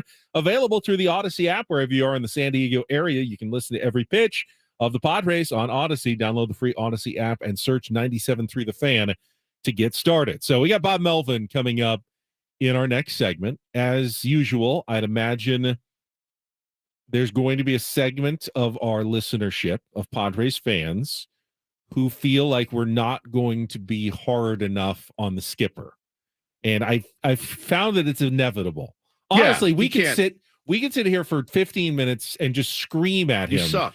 And some of you will think that we let him off the hook. I get even it. If we did that. Can't worry about it. Got to do our show the way we do our show. It's another realization I came to. Certainly going to ask him about the team struggles. No doubt. Going to ask him about Juan Soto, his lineup construction. The questions will be asked. I don't know if you're looking for the emotional satisfaction of someone being taken behind the woodshed and, punished. That's not what we're going to do with Bob Melvin next, nor is it what I think anyone should be doing. No, it's not because we're the flagship. It's not because we're a couple of softies. We're going to do an interview with the manager of the Padres on a Friar Friday. I might try to connect with him. I'm just warning you now. That's a big warning. How dare you? I know, it's the worst. How dare you? Rip questions. What is wrong with your lineup? When will they start hitting? Who will be the catcher? Why is Nola playing? Like these, if that's what you want, I can do that. This listener wants to know why you haven't sent Blake Snell to the minors. Right. Right. Yes. Why haven't you DFA'd Juan Soto? The minors. There might even be some lighthearted questions There might about being in be. Mexico City There might be on, some on tap jokes as well. You never know. So You you'll just never have know. to tune in to find out as the manager of the San Diego Padres joins us. Feet to the fire. Next, Coming up international next. calling card charges apply in our next interview on San Diego's #1 sports station, 97.3 The Fan. We'll be right back.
All right, halfway home on a Friday. Ben and Woods on 97.3 The Fan.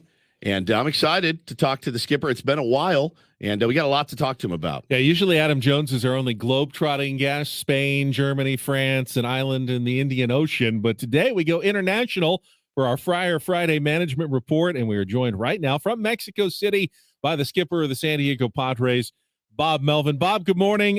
Did the travels go safe yesterday? You get through customs okay? Yeah, safe and slow. So we got to the hotel at around 1:30, and so I'm just looking outside right now. I haven't been out yet, so I can't give you any info on the local flavor here yet. You know, Bob, some would say the offense has been a little safe and slow to start the season. So I did want to ask you. I don't know about safe, but slow, yeah. So I did want to ask you, it's something that you see, you hear. When the offense is scuffling a little bit, you hear, oh, man, the approach is wrong. I don't like this team's approach. Now, you were a big leaguer. You've managed in the big leagues a long time. Tell us a little bit about approach, and are you satisfied with the way that guys are maybe working on their approach every day? Without a doubt. Look, we have so much information that we give guys and can give guys on pitchers. So much information from their previous setups and so forth and where they are. Yes, the approach is fine. We're just not getting results. And whether it's, guys are pressing a little bit or everybody's, it's contagious and we're in a funk all at the same time. If I could put a handle on it, we wouldn't be, this slow at this point right now. But it is the fact of the matter, and we have really good players with track records, and we have to have faith that they're going to come out of it. I know it's frustrating. It's frustrating for everybody here, but that's the stance we have to take. Bob Scanlon, who on the trip with you there in Chicago, reported yesterday that you offered Juan Soto if he wanted to take a day off just to work on whatever, but he said, I want to keep working on it in the lineup. What's your thought process there in terms of is it up to the players? Is it up to the skipper? I saw some fans go, well, why does Juan Soto have a say in this? Bob Melvin is the manager. How does your thinking work when it comes to a player who's struggling and where you're going to put him in the lineup? I feel it out and I do what I think's best. So I had a conversation with him, and that's where we came to. He's probably a prime example of what's going on right now. A guy that you watch him take batting practice, you watch him go through his progression and pregame stuff, and he's hitting every ball in the gap in left center field hard on the line, and he gets in the game and he's pulling balls and he's pulling on the ground. So he's trying to correct it. Sometimes it's just easier said than done, but just based on my conversations with him, that's the decision I made, was to go with him. We'll see, here's a play. We're in a place where if you get the ball in the air at over 7,000 feet, it should travel pretty well. So, we'll see how it goes here and down the road. If I feel like he needs a day off, then he'll get one. Talking to the skipper, Bob Melvin, here on Ben and Woods this morning. How hard is it for you, a manager, because you love the players, you they need to perform. How is how are their mentals right now? Is it frustration? Is it confidence that they'll get through it? Kind of give us, if you could, a look inside the clubhouse at how everyone's feeling. Yeah, if we get off to a good start and this happens in the middle of the season, it's probably not so dramatic and so noticeable. I think with the guys we have at any particular time, it probably is, and we're probably getting more production from other guys in the lineup than the guys that we're really counting on, Les Xander. But yeah, look, every day there's work. We have a hitters meeting every single day on the approach to an opposing pitcher. We had a really good talk. Some guys spoke up the other day about, look, we stay the course. We know, we're confident in what we do. We're going to break out of this, what we need to do, whether it's stand a fastball, look breaking ball, whatever. It's just not happening right now. And I know it's certainly frustrating for our fans. It's every bit as frustrating for us, if not more. I know you waited a very long time to finally write Fernando Tatis Jr. onto your lineup card. How did the first week go for you to finally get to use that kid? Yeah, look, it was great to get him back, and for especially for him, he just it's been a long process for him to get back in the lineup. So, there's been times he's been productive for us. Got a couple big hits the other night that won us a game. His enthusiasm shows up every day. I love how he plays the game. He really cares about the game. And, it's just nice to have him back. One guy's not going to be a quick fix for everything that's going on. It's going to be a group thing, but certainly great to have him back and just write his name in the lineup and kind of let him do his thing there at the top of the order. And Bob, I haven't seen much on some of the guys that we brought in, David Dahl, Adam Engel, Campusano. I mean, Nola, he was hitting so well in spring training. He took that fastball to the face. It had to mess with him a little bit. And I know he's been scuffling like a madman. It's got to be tough for you. You know how hard it is to play that position. But when is Campusano coming back? And I know you were planning on using him more, and then he got injured. So what's the update on that? Yeah, he still hasn't had a bat in his hand. He still's got some soreness in the thumb. So he's throwing, but he's not catching the ball. We're trying to do everything we can to keep his arm in shape. So once he gets back to being able to put a bat in his hand and catch bullpens and so forth, we speed it up some, but he is not able to do that. He's still probably several days away from something like that. So, and then there's a progression on top of that. As far as Dahl goes, he's feeling better. I think he's playing in some camp games. Adam Engel's been playing on a rehab assignment. So he's probably the closest at this point. But, as far as the catching situation goes, there are contributions that Knowles gives. Obviously, he's frustrated offensively. So, we have what we have right now, and we'll continue to push through it. And I trust you because that was your position that you played. And the layman, all of us, certainly don't know how challenging that is to know every single pitcher, their repertoire, what the hitters are doing, and then also go in and contribute. He really has put together some great ABs. He has, and it's just the results weren't there for him. How's he doing, mentally, and is he trying to, stay confident and positive throughout this? Yeah, he is. And, it bothers him that he's being pinch hit for, and, I'm glad it's bothering him. He has a track record of hitting. His at-bats here recently have been better. He's been drawing some walks, been sneaking a few hits in there. At some point in time, it's like anybody here, it's going to come for him too. But the longer it goes on, the more maybe you press a little bit, and, you feel it every day when you wake up. So, as a group, I think it's just, he's kind of going about his at-bats the way we are right now as a team, and they're not our best. So he is contributing. The pitchers love throwing to him, so forth and so on. Until Campy gets back, we'll Sullivan will get some games too. But, right now the part we rely on the most with Knowles is his game calling and catching ability. Talking to Padres skipper Bob Melvin from Mexico City here on Ben and Woods. And baseball is, Bob, it's a meritocracy. You play better, you get to play more, good things happen. There's almost no exceptions, except sometimes when a young player still has options and you're working on a roster. So I'm asking you about Ryan Weathers and the decision to send him down, the conversation. He's done so well to send him down to AAA so he could kind of keep starting and keeping his arm up. What was that like the between the two of you? Yeah, look, it wasn't just me. It was, Ruben was in there. We had front office guys in there. Look, it wasn't about performance, not for a second. He performed in the rotation. He performed in the bullpen. I think it's the 14th that we end up going back to 4 days rest. Something we did and was successful with doing last year early in the season was making sure our starters got at least 5 days rest to get them through the season. That's what we've sent him down to get ready for. Now, you can't who knows what happens between now and then, but at that point in time, that was our thinking, is we wanted him to be that guy that was going to bump back into the rotation and start.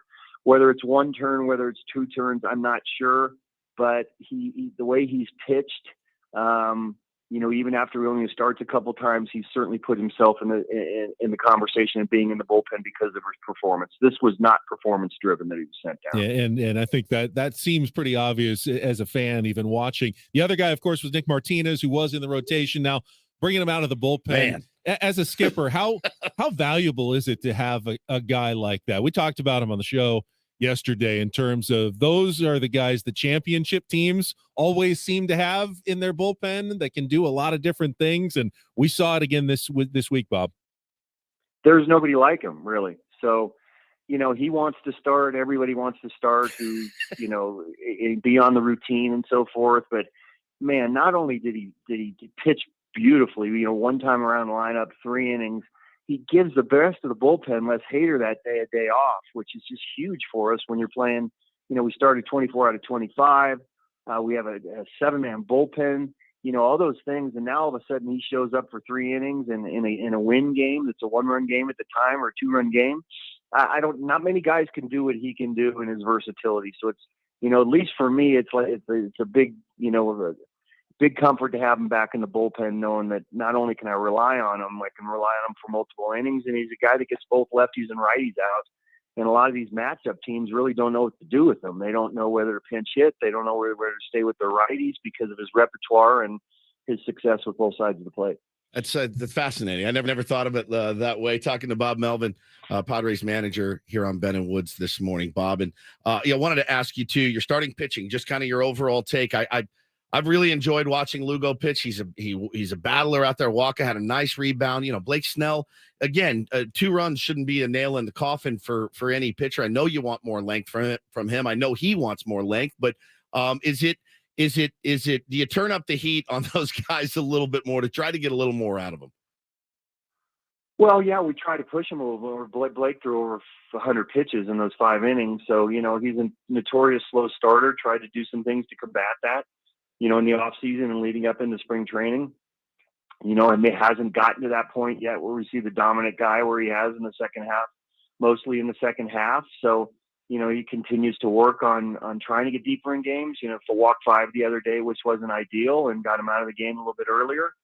But, like our club is in general, we're not in sync yet. So, here we are, 500, game under 500, kind of meddling along. Things are going to come together. It just hasn't to this point, and you can't really blame it solely on the offense because there have been times when we haven't pitched very well too. So, we just continue to work and believe, and that's the most important thing is don't lose your belief because we're only 20-some games into the season. Bob, now that you personally fixed Manny Machado by dropping him to 5th in the order, do you leave him there? That's the only thing that happened. Obviously, that was the only thing, and Manny had nothing to do with it at all. Nice to see that. Do you move smile. him right back up? How does that work? Yeah, probably today he's going to be a little bit higher in the order. Tomorrow. Manaya against the left. Tomorrow, exactly. Who knows what it is right now? Tomorrow we've got Manaya, so we're going to try to get most of our righties up there as quickly as we can against him. So, you know what? Actually, the last 2 at bats from the night before, I think he found something.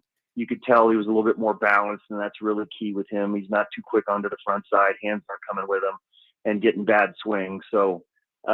He's been working really diligently in the cage, and hopefully yesterday, not that a guy like that needs some results to have success and confidence, but he did, and hopefully that's a Kickstarter for him. Yeah. One last thing for me. You mentioned the altitude, obviously, and when teams go into Coors Field, I know it's something you have to plan for with pitching and other elements. What kind of planning and strategy do you have in mind for these 2 games, given that no one's ever played Major League Baseball at this altitude before?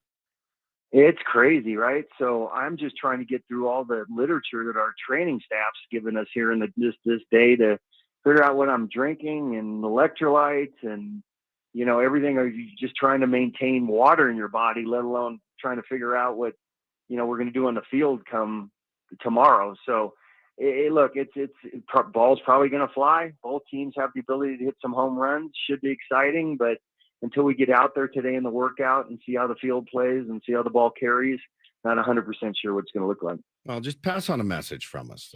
Have fun, guys. Go out Sure. there and have some fun. Yeah. I want them to. Yeah, I have mentioned that one. All right, okay. Yeah, All right. I'll do that again. From you guys, it might have a little more. Yes, it might. It might carry a little more weight. Thank you so much, Bob, for your time. Good luck to you guys, and we'll be rooting for you. You got it. Appreciate it. Soon. Bob Melvin from Mexico City. A little unclear of what day of the week it is now. I love it. Don't put Manny in the lineup today. No, You no. don't even have a game today, Bob. You're not playing until tomorrow. But yeah, he will be back near the top against a lefty and Sean Manaea. As he should be. I'm glad he heard my tongue-in-cheekness. Oh yeah. When I said, now that you He's fixed dry, bro. Manny Machado, we're He's both just dry. Yeah, he's dry. I love it. So I liked what he said. I mean, he there's accountability there. Certainly, you can tell he's not happy. It's not flip over the table time yet because it's still April.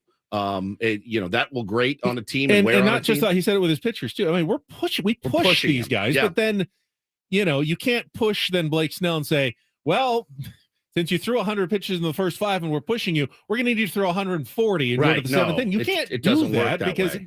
you also have to keep the long perspective and the full season in mind. So you push guys, but you can't break them. So you ride that edge as a manager all year long. Yeah, it's not the NFL. The NFL is 17 games, and you can ask guys to go out there and give everything they have, and you have to coach every game in the NFL like it's the last. And you do forget 162 is a long time, and you can't be managing every day like a game 7. I know you want to, you just can't. It's so hard to think about what the next day, and even the day after that, and then the day after that. I mean, you really have to set yourself up. It's chess. I mean, it's just so it would drive me crazy to have to do that every day. You got a reaction to what you just heard, Padres fans? Our phone lines are open. Join us for our next segment, 833-288-0973. We will take some phone calls if you've got them. 833-288-0973. We got one. Moreno in the chat says, anyone leaving that interview feeling like they're on the cusp of turning it around? Yeah, every time I watch this team play, I there. feel that way. Every time every time the lineup is announced, yeah, that's a good feeling. The result isn't always there, but every time they read that lineup, I go, God, hot damn, this is going to be amazing. Today's the day. Yeah, I want to comment on that as well. It doesn't feel like we have to get extremely lucky to win like it did 10 years ago. Let's talk more about it and take your phone calls coming up next with Ben and Woods. We'll be back after a check of traffic here on 97.3 The Fan.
I did. You know what I liked? Welcome back to Ben and Woods on 97.3 The Fan. I like that he said, there was one part that jumped out at me. He said, a couple guys spoke up the other day.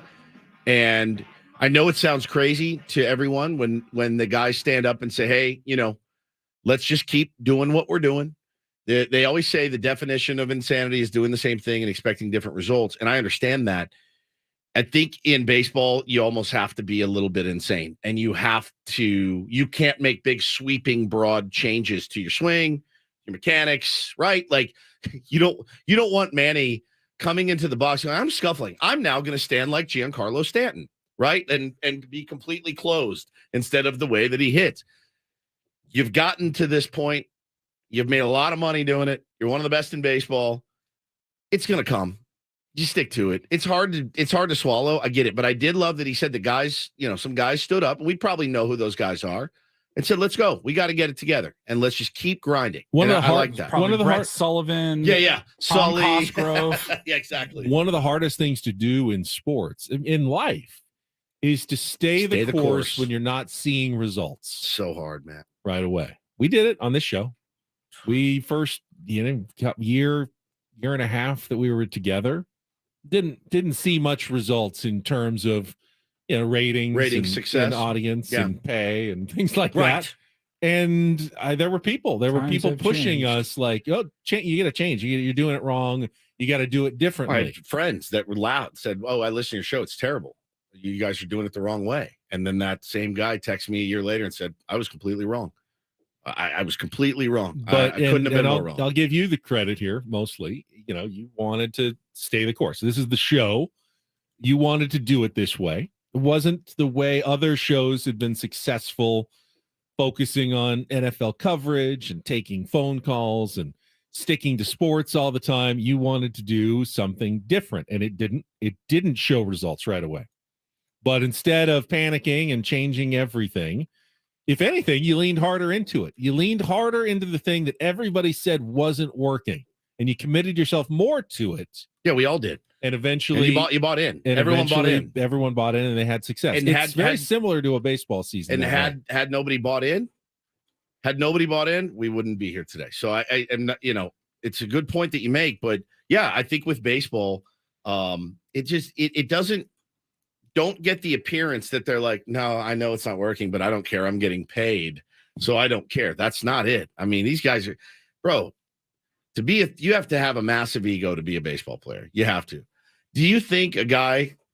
I don't know. Has there ever been a guy that's like, I'm making $30 million? I mean, Hosmer had a little bit of that. We heard stories. His work ethic was not what it should be for a team that needed him to lead, and I heard it. He did not put in extra work. We talked about it. If we hear that about anyone on the team right now, we'll let you know. Oh, I'll absolutely let you know. I promise you. Absolutely, because that's not cool. That is not cool. And and that's something that we heard. He was asked today, we need work on your defense. He's like, no, I'm not doing it. I don't have to. I've got 4 Gold Gloves. And that resting on your laurels, that's not what they're doing by saying we're going to do the same thing over and over. It's almost a little bit, let's grind a little harder, which can grind you to a nub after a while. But I have a lot of confidence in him. I always have, really. I've been on the edge, but I have always had confidence that every day they roll this lineup out, I think today could be the day. I don't have the same vibe now as I did in 2021 when Jace was telling us, you haven't seen our best baseball yet. We had some good players on the team, but not like this. Not like this. We have not seen a influx of talent like this in a while. So they'll get it together. Let's get the tier 1 reaction to the Bob Melvin appearance here on Ben and Woods. 833-288-0973. Alfredo, south of the border. Well, just like the Padres. You're first up here on 97.3 The Fan. Good morning. Morning. The one thing that losing you. Boy, Bob Melvin had a better connection than Alfredo. Hello? Damn it. Sorry, Alfredo. It's all right. 833-288-0973. Still had a lot of reaction on our YouTube stream as well. I think there are, we hear a lot from the fans who are unhappy. If you feel like, like Craig, a little patience is in order, you don't necessarily call or tweet or comment about it. But I do see some, that are saying, it is not Bob's fault. You've got to let your players hit their way out of it. You've got to give a chance to your star players to go out there and perform the way they are expected to. Brandon tweets in, Bob Melvin out here bringing me back to earth on this beautiful Friday morning. And then saw another Capuchin SD says, Bob is steady and chill as ever. It's just what you want. I do agree with that. I think even Keel from a manager Paulie made a good point when we went to break. You want Bob sounding the same after winning 10 in a row, which we'd love to see, and losing 10 in a row. That you have to have that. You do. I mean, are there fiery managers? Yeah, there's some guys that can get attitudes and stuff. Yeah, maybe behind the scenes in the clubhouse could be different. Totally different. We're not but there. I think the outward appearance to the media and all of that, I want him. I like him even keel. Scott, you have to be. Let's go to Dale next here on 97.3 The Fan. Good morning, Dale. Hi, Dale. Hello. Hey, how you doing, buddy? How's everybody? Good. Hey, is there any truth to Bob Melvin doesn't get to make the lineup? No. I think with baseball, the way that it is now, I think that I don't know if there's one manager in baseball that says, I have the lineup card fully, right? That's true. That's just the way baseball is. I guarantee you he has a lot of say in the lineup, but I guarantee you other people collaborate on the lineup as well. Yeah.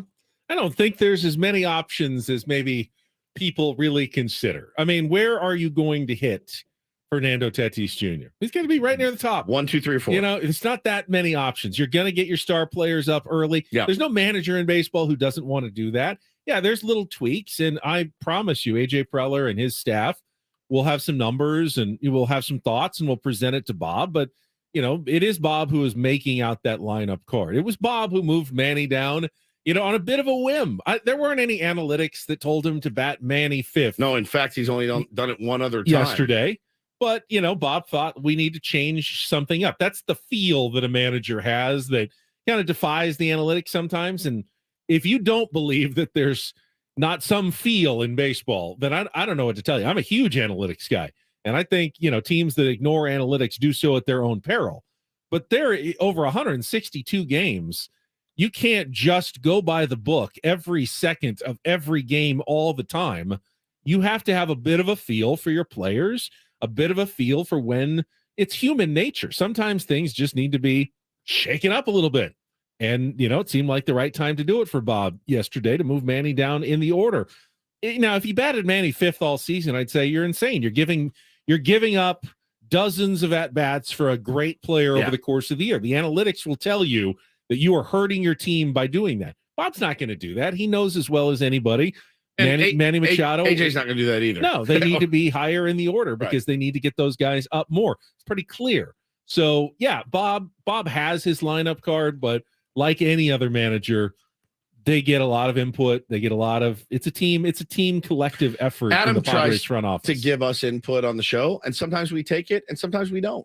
It happens. Hey, what about this guy? What about this interview? Yeah, that's good or no. And what makes Adam actually great is that and he's okay with, when we decide not to as well. Absolutely. He'll give us the info. He'll give us the options. And sometimes we'll go with them and sometimes we'll go our own way. And I think that's similar to what Bob has. And not just Bob and the Padres. I feel like every manager. And I honestly, there's probably managers that don't have a hell of a lot of say. They probably don't. But I think everybody has at least one or two other cooks in the kitchen, so to speak, on every organization. Thank you for the call, Dale. 833-288-0973. We can take more calls, more reaction to the Bob Melvin interview, talk more about the Padres and Juan Soto and his struggles going forward here as Ben and Woods on a Friday continues on 97.3 The Fan. Be right back.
So what's going on with Juan Soto? Got a tweet that we don't really know exactly what it means. That's always fun.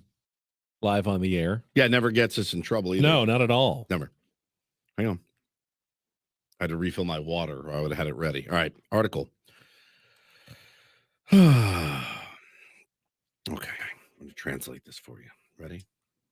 It's What's Wrong with Juan Soto. That's the name of the article? Pretty much. It's in Spanish, I'm assuming here? It is. Yeah. I'm looking for, I had it. I can't find the translate. Oh, here we go. Here we go. Talk amongst yourselves. Oh, this is more fun. Just watching me drown. Yeah. Like Jack and Titanic. All right, here we go. Come back. There was plenty of room. There was. For both of them on that She's like, end table or whatever it was. Sorry, pal. No, it was a door. Bed frame. Door. That's right. Door. Rafael Zapata, popularly known as Pape, had Juan Soto in his program before he was signed.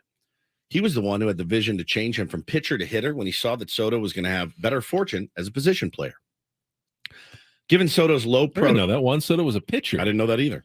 Growing up. Given Soto's low productivity, Pape has noticed that the Padres' stellar outfielder has made significant changes to the batter's box, which are not the ones he used at the Nationals that gave him so much success. Quote, he is opening up too much. He's covering the ball. That is not the Soto that I trained because I see Soto hitting with his feet very open, and thus he's not going to get a ball, get to hit a ball, even if it's thrown slowly, said Zapata. For those who don't know, and I say this properly, I made him a hitter so he can carry the ball all over the field. I made a center field and a left field hitter, and the results were there when he was with the Nationals. That most of his home runs were to the central part, even the opposite. However, now he's pulling the ball, and even last season, they got to play the special formation charged towards second base. I was surprised because that's not the hitter that I did, Rafael Zapata added while being interviewed at Z Deportes. Pape indicated that the hitting coaches of the San Diego Padres have also had a negative impact on his poor performance, since they should have never changed his way of hitting. There was a photo out there of Juan Soto when he was 11 and one when he was with the Padres. It's the same hitting mechanic. So the Padres looked at him as an 11-year-old and said, do that. Don't do what you've done. What you've done that's made you so successful. Do that. Go back and hit like you were when you were 11. I hope Bo's swing looks the same when he's 21 as it does when he's 5. So I think that if you see a batter's mechanics at work, don't take it. Change, because what gives results does not change. He also indicated it's a mistake that he changed his mechanics to seek more power, since he considers it better to be a contact hitter who's always above a 300 average. So that was his personal opinion, the last part. But he did say, this is the guy I trained. I taught him how to hit, and he's not hitting like the kid that I taught how to hit these many years ago. I don't know. I mean, I find I'm not saying he's a liar or anything like that. I do find it hard to believe that if you have success and then you start at a new company or a new radio station or a new baseball team that you go, this is what's worked. And they say, no, change it. Well, or you don't play. It's not high school. The timeline is very important here. If he came to the Padres and they said, welcome, Juan Soto, we're so excited to have you. We traded a lot of You're going to need to make some changes, though, to do things our way. Right. That would be bad in my mind. That would be bad. Now, also, it's a little far-fetched. If Juan Soto came to the Padres and struggled for a couple of months and then struggled at the start of the season, and the hitting coaches started making some suggestions, maybe you could try this and that, I would call that doing their job. Correct. As hitting coaches looking at a player who's struggling and trying to get him out of it. So because the timeline is hugely important in a story like this. I mean, in high school, in college, and I'd say even to some extent in the minor leagues. I had one of my buddies that played for the Rockies in there and made it as high as AA. Said first day he was signed, he's fast as lightning. They said, you're now a switch hitter. He goes, I don't switch hit. I've never hit lefty. They're like, you do now. That sucks. Like, that's the worst thing I've ever heard. That would make me want to quit baseball. You signed me because I'm a right-handed center fielder that can fly and I can hit and I can hit for power. Yeah, you're so fast. We want you to switch hit. I don't know how to do it. You're going to learn. I'm a professional now. I'm going to learn. So, right. That's even at that high of a level, that stuff happens. I don't know that I necessarily buy in that Juan Soto's like, I'm just doing what they're telling me and it's not working. He did say, he said a couple weeks ago, there was an article and he said, I feel like things are going wrong and no one's telling me how to fix them. I will say that I think there is, with Juan Soto and maybe some of the people around him, and the fact that he hasn't signed his lifetime, forever contract. He's made a lot of money, but he hasn't signed his bid. He turned down big money with the Washington Nationals. We've been hearing some, explanations, excuses, maybe kind of the word coming out of that camp, because obviously they don't want his stock to go way down. I mean, you don't want teams that are potentially going to be spending hundreds of millions of dollars on Juan Soto to think he's broken and doesn't know how to fix it.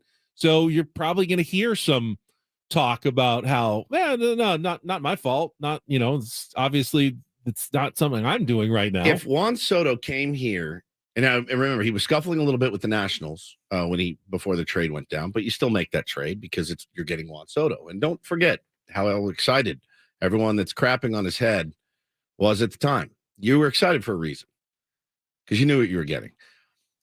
He scuffled a little bit in Washington and has scuffled since he's been here. But if he just came and he was doing what he did before, would that have made Berdar just an awesome hitting coach? If he was out of the chute this year, hitting like he was in the WBC, like he was in spring training, does that make Cool Ball and Flaherty like amazing hitting coaches? I don't think so.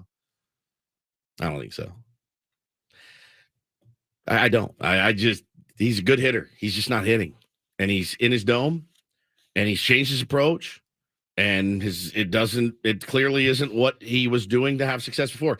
What Bob said too in that interview when we just had him on was, guys, in batting practice, he's doing all the right things. The ball is screaming to left center. He said that, yeah. Screaming to left center. Bam, bam, bam. Oppo, power. Second, you get in the game, you can't do it. Second Ruben Rivera reference of the day. Ruben Rivera always looked fantastic in batting practice. Couldn't translate it to the game. Juan Soto has done it for many years. That's the thing is like, every year we would say, oh man, Hedges looks like he's figured something out. He's hitting cage balls. But that does show you why you have to let him fix it in the game. Correct. Because if I go to the driving range and I'm piping it down the middle, but then I go out on the golf course and it's all over the place and I'm shooting a 96. Hi.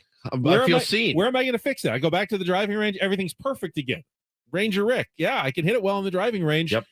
I can't practice that though. I have to actually go out and play to figure out what's going wrong. And maybe Juan Soto feels that everything mechanically feels good. So what's going on in the game? There's a lot. It's more mental than physical, maybe. There's the weight of us, the soft media here that we are, the weight of the fans that were so excited about this a year ago. His family, he said, my family got mad at me for turning that deal down.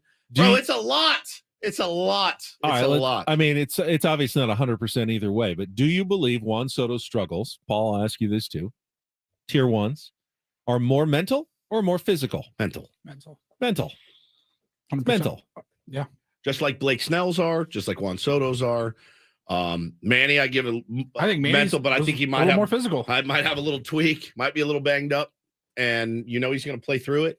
I think that it is 100, not 100, because there's things you can change. Oh, you can get your hands higher. You can drop your hands. You can close your front foot. There's some things you can tweak. But yeah, people will sometimes look for physical solutions to mental problems. And they rarely work. Never. Dropping your hands doesn't necessarily fix a mental correct issue that you've got. And it's sometimes harder to diagnose what the mental issue is that gets you going. I can't imagine, because we watch this team pretty closely. I can't imagine looking at Juan Soto and saying anything other than he just can't pull the trigger right now. Going back to my golf analogy, you remember how Romeo fixed Tin Cup?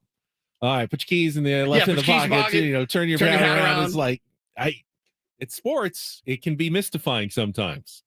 Look at these phone lines. Yeah, blinking and blinking. We got at least one caller in Mexico City right now. We'll get to that right after this check of traffic on 97.3 The Fan.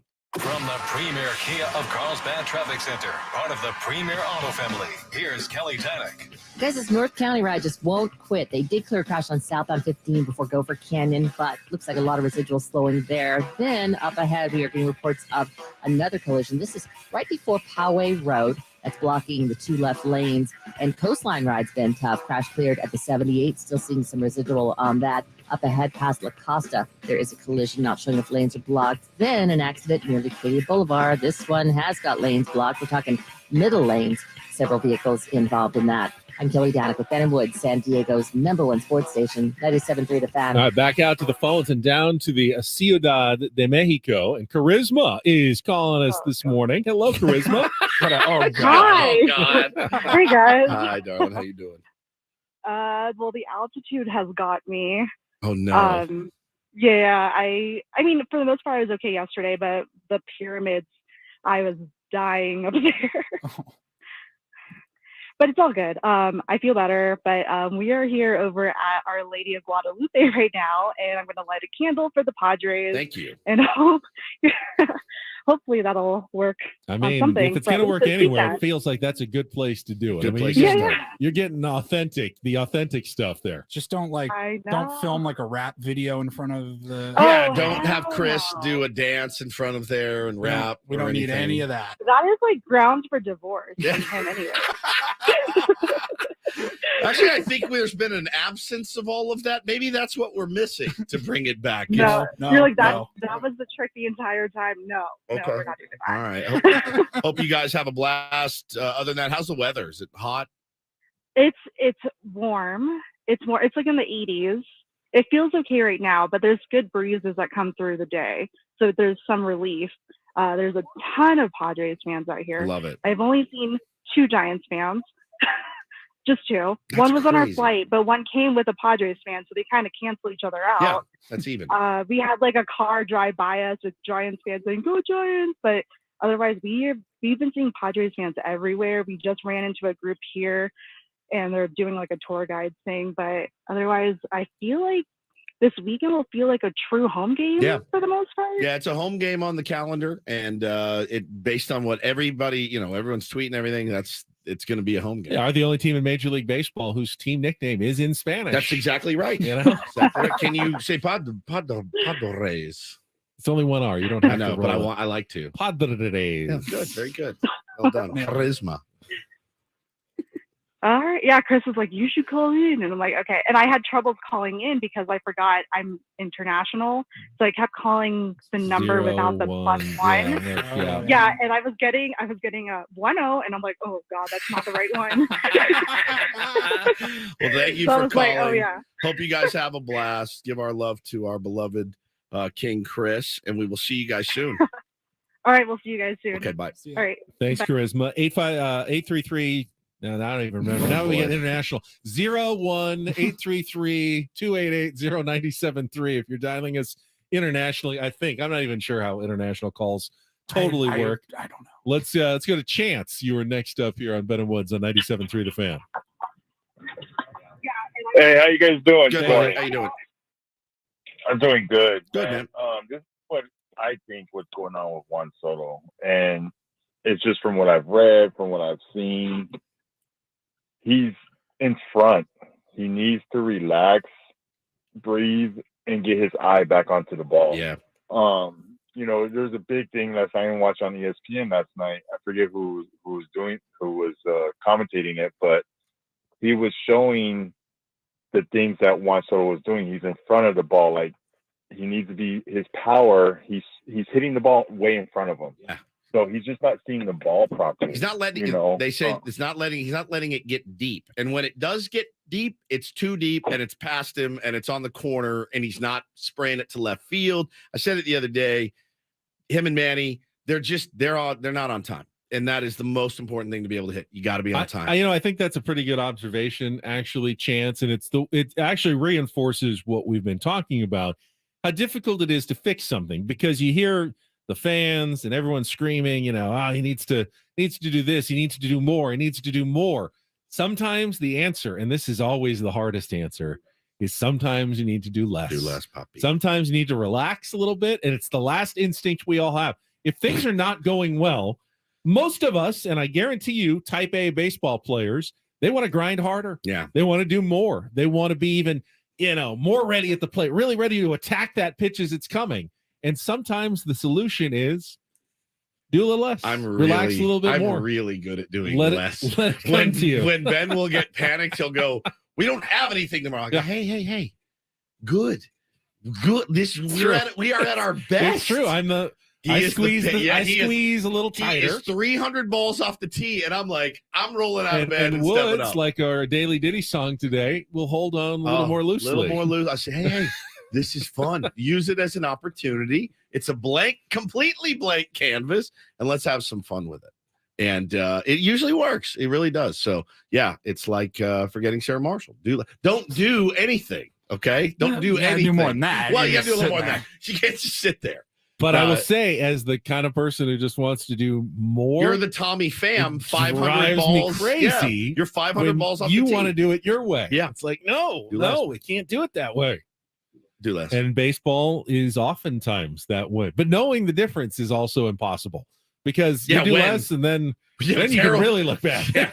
You just stand up there like, no, swing, still swing, but just don't look so tense. Oh, okay. All right, now I'll swing.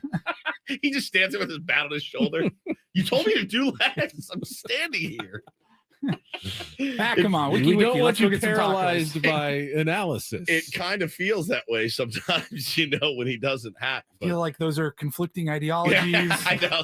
Just do less, man. Do less. Don't overthink it. All right, we will have time for more calls in our final hour. We also have a Reindl report, maybe get a little bit more into what happened yesterday in the NFL draft, but it'll be mostly Padres talk as usual. 833-288-0973 if you want to join us. And, of course, it's Friday. That means we will wrap things up with some flubs and put a smile on your face before we head out of here for the weekend. Paulie's got one of the eye-washiest stories I think I've ever seen in sports coming up. Oh, yeah. Oh, man. It's interesting, though. There are some layers to this I'm probably story. going to get dragged for it, but I think it's eye-wash. 19 hours down, actually plus, because we did a long show yesterday. 1 hour to go on San Diego's #1 sports station, 97.3 The Fan.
That's not it at all. Do less. Get down. Try less. Do it again.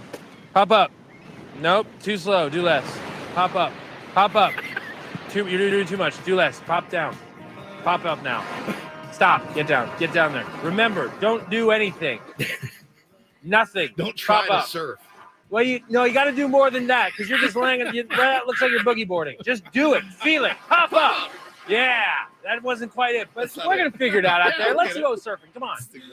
Paul Rudd, this is amazing. Grant tweets in, Benny. He says, moving to a new organization / company, having to adapt to their style of management or sales process is actually super common. I deal with it in my career. Who's to say the Padres didn't do exactly that? You can't act like it's not a common occurrence.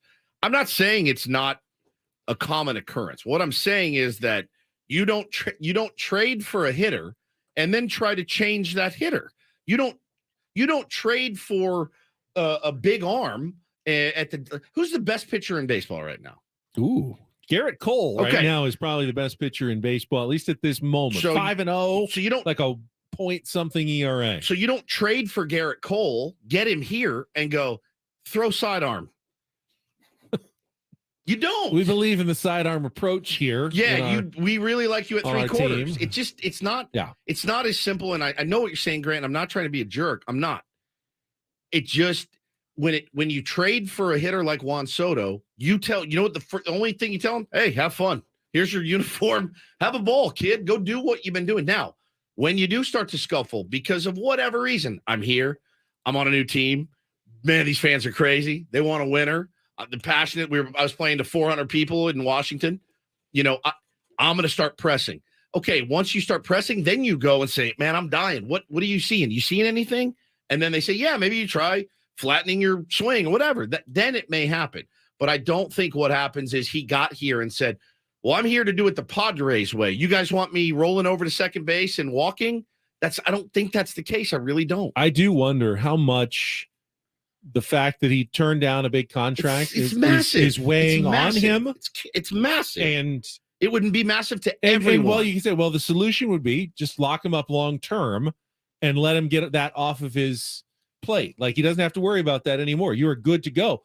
I don't know that Scott Boras and Juan Soto would do that right now. I don't know that the Padres can do that right now. He's going to have to figure out a way to start being Juan Soto again with the uncertainty of his future still out there. I mean, he's not a free agent for another more than a year and a half. This can't be something that mentally weighs on him for the next season and a half. It just can't. Especially when you hire an agent who is all about going to free agency and, squeezing every last dollar out. You know that with every strikeout, there's $50,000. I mean, that's how your mind works. He's a kid.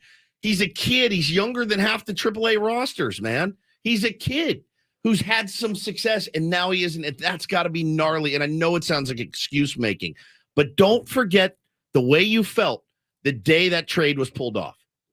Don't forget that. It's important. If you want to flip-flop now and turn your back, that's okay, man. That's your right to do. I'm not even telling you that you're necessarily wrong. But remember why they got him. If he remembers who he is, we're in good shape.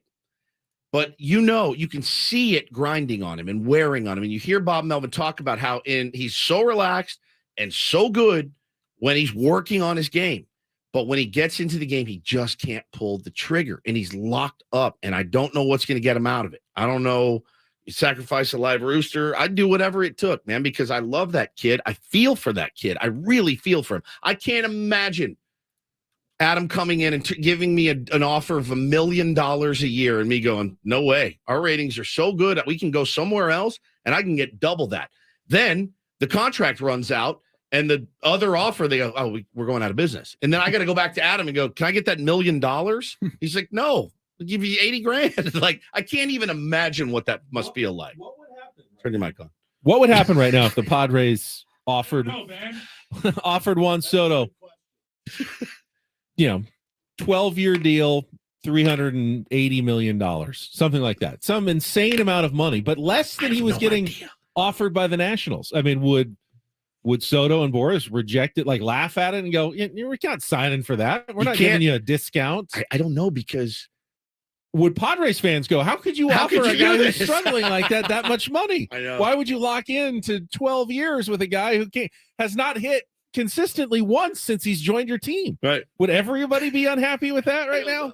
Dude, you would obviously think, all right, man, here's an offer that's, if you're Juan in his camp, you'd go, okay, that's at least like some security. Because does anybody think he's going to be working at Jersey Mike's in a year?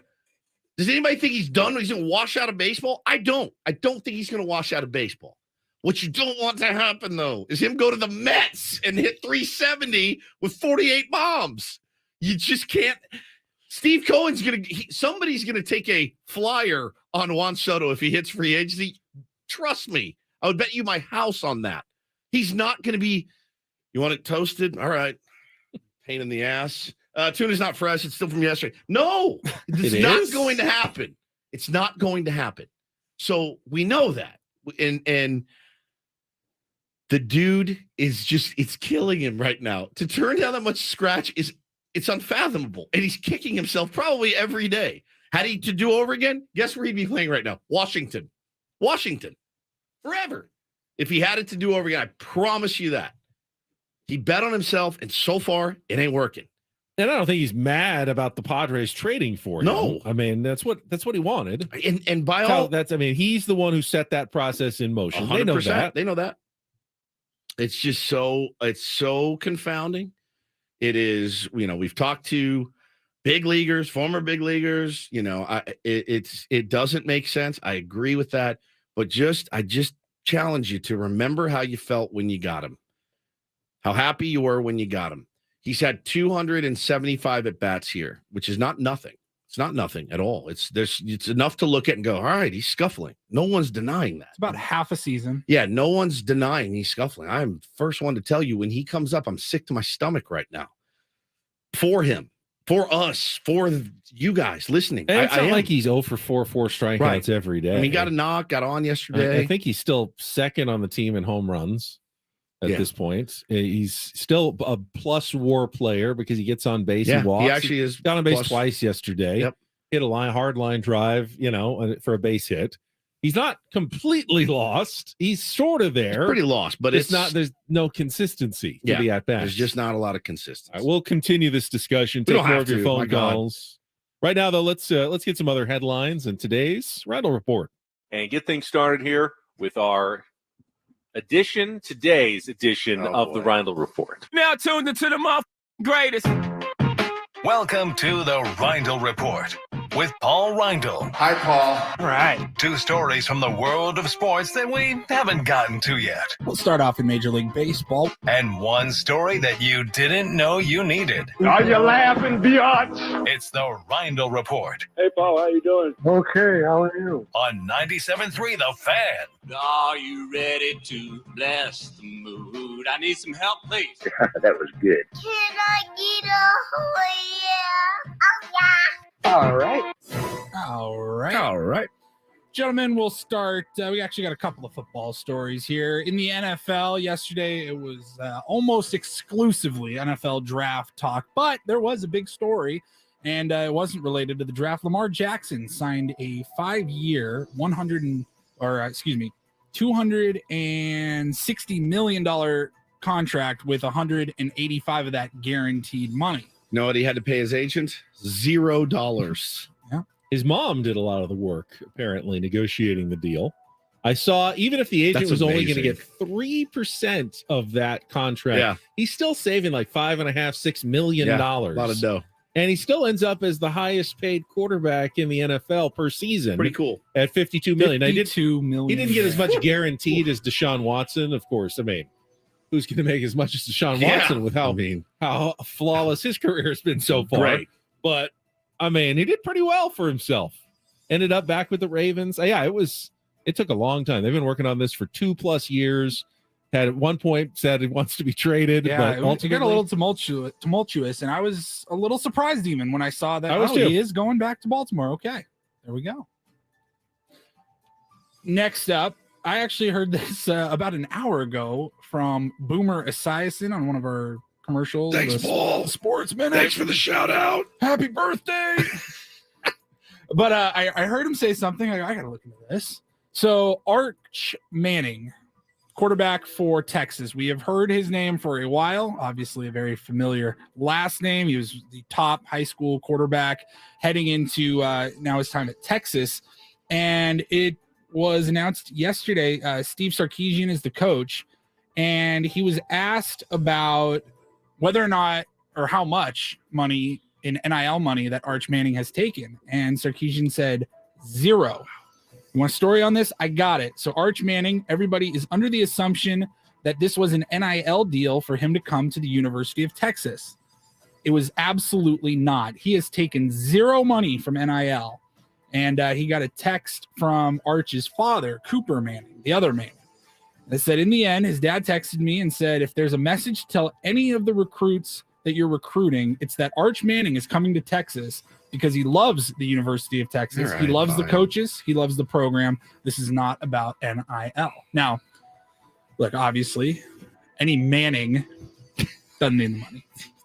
But Now, he's not Eli's son, and he's not Peyton's son. I He's- assume Cooper Manning is the least wealthy of all the Mannings. I'm sure he's just Probably as fine. safe as something. What does he do? He gets to do a lot of those commercials though, and things as well. I mean, he's definitely got a stream coming in of revenue. They don't. He didn't grow up in a shanty or anything. I promise you. He had a good life. However, they had steak for dinner. money is out there, though. What I don't understand is so Steve Sarkisian and apparently the Mannings get this story getting out there. They're putting this out as something like noble, something to be admired. Yes, that to answer your question. Yes, Why? they It's are. completely legal to take this money. It's Yes. out there. Isn't it stupid not to take it? Everyone else is taking it. I love radio so much. I'll just do it for free, and you can let John and Tammy, and Rob and Joss, and Paul and Ben know. Woodsy loves it so much he does it on the house. Is it okay to love what Oh, you Adam's do eyes and are lighting up also- right now. and also get paid for what you do as well? Completely legally? No, that's wrong. Is that wrong? That's wrong. Does that show It's that you wrong. don't really You don't love love it that much? You don't love You really, really loved something. Now, Archie Manning also weighed in. He's on board with it. And I said, Sarkisian said, the beauty of it for us, here's the guy who has an NIL value of whatever it is. God knows. I mean, God only knows what his value is. And his grandpa won't let him take the NIL money. He said, Archie said, you can take the NIL money when you become a player, when you start. So that's from Archie's Arch. perspective on it. I will say that I think there's some wisdom in maybe not spending a bunch of time filming Doritos commercials and doing that sort of thing, like focus on the football. But there's money to be had for like literally nothing. Like spend an hour at a car dealership and we'll give you 40 grand. I mean, that's not impacting your life, your practice schedule, really, or anything that he could still be taking. So I don't know about that philosophy of the Manning family So or Arch I mean, Manning. you know, didn't everyone praise Tom Brady every year for taking less money so that they could I didn't. build their team better I really to win didn't. Super Bowls? That's kind of cool. Sometimes you do have enough. Is Texas up against the salary cap on Right, NIL yeah, money? exactly, And they're exactly. spreading- I did read this story. I read a story. I don't know if you saw it this week about what a recruiting weekend like looks for a Texas, like how much they spend, like $400,000. They bring in 6 or 7 recruits, like the Four Seasons Hotel. Like you won't show up. There's an ice sculpture, a buffet, whatever you want, at any hours of the day. All the activities, the dinners, the steakhouse dinners with the coaches, the whole weekend that you're going around and just learning about Texas football. They spend like between $300,000 and $400,000 just on that weekend to try to get you to take the scholarship at the University of Reminds Texas. me of the wine and dine job Adam did for us to get us over here. You know what they do at San Diego State on the weekend? Not much. Mission Beach. Yeah, they'll take you to Check the it beach. out. They'll show you the weather here. I'm Right. sure you'll get some, Adam did buy us lattes. He did He buy did. us lattes, and I remember Ben that was meeting. late. I Ben was 30 late. minutes. I went to late. the wrong latte establishment. First impression of the. I think it worked out well. It Literally, did. the first time we met Our boss. who is now our boss and has been for coming on 4 30 years. minutes I late. established. Woods and I just had to be like, I'm so sorry. I'm so sorry. I Adam." established my position there. Yeah, you're like a you, dog You wait on barking me. I do the same thing with both of you. Yeah. You guys wait on me. It's I don't wait unbelievable. on you. It's unbelievable. And then it's the whole always first going to be. year of our show, Ben showed up half an hour That's after the show exactly started. right. What in the world? My time is more valuable Than than ours, yours. That's yes.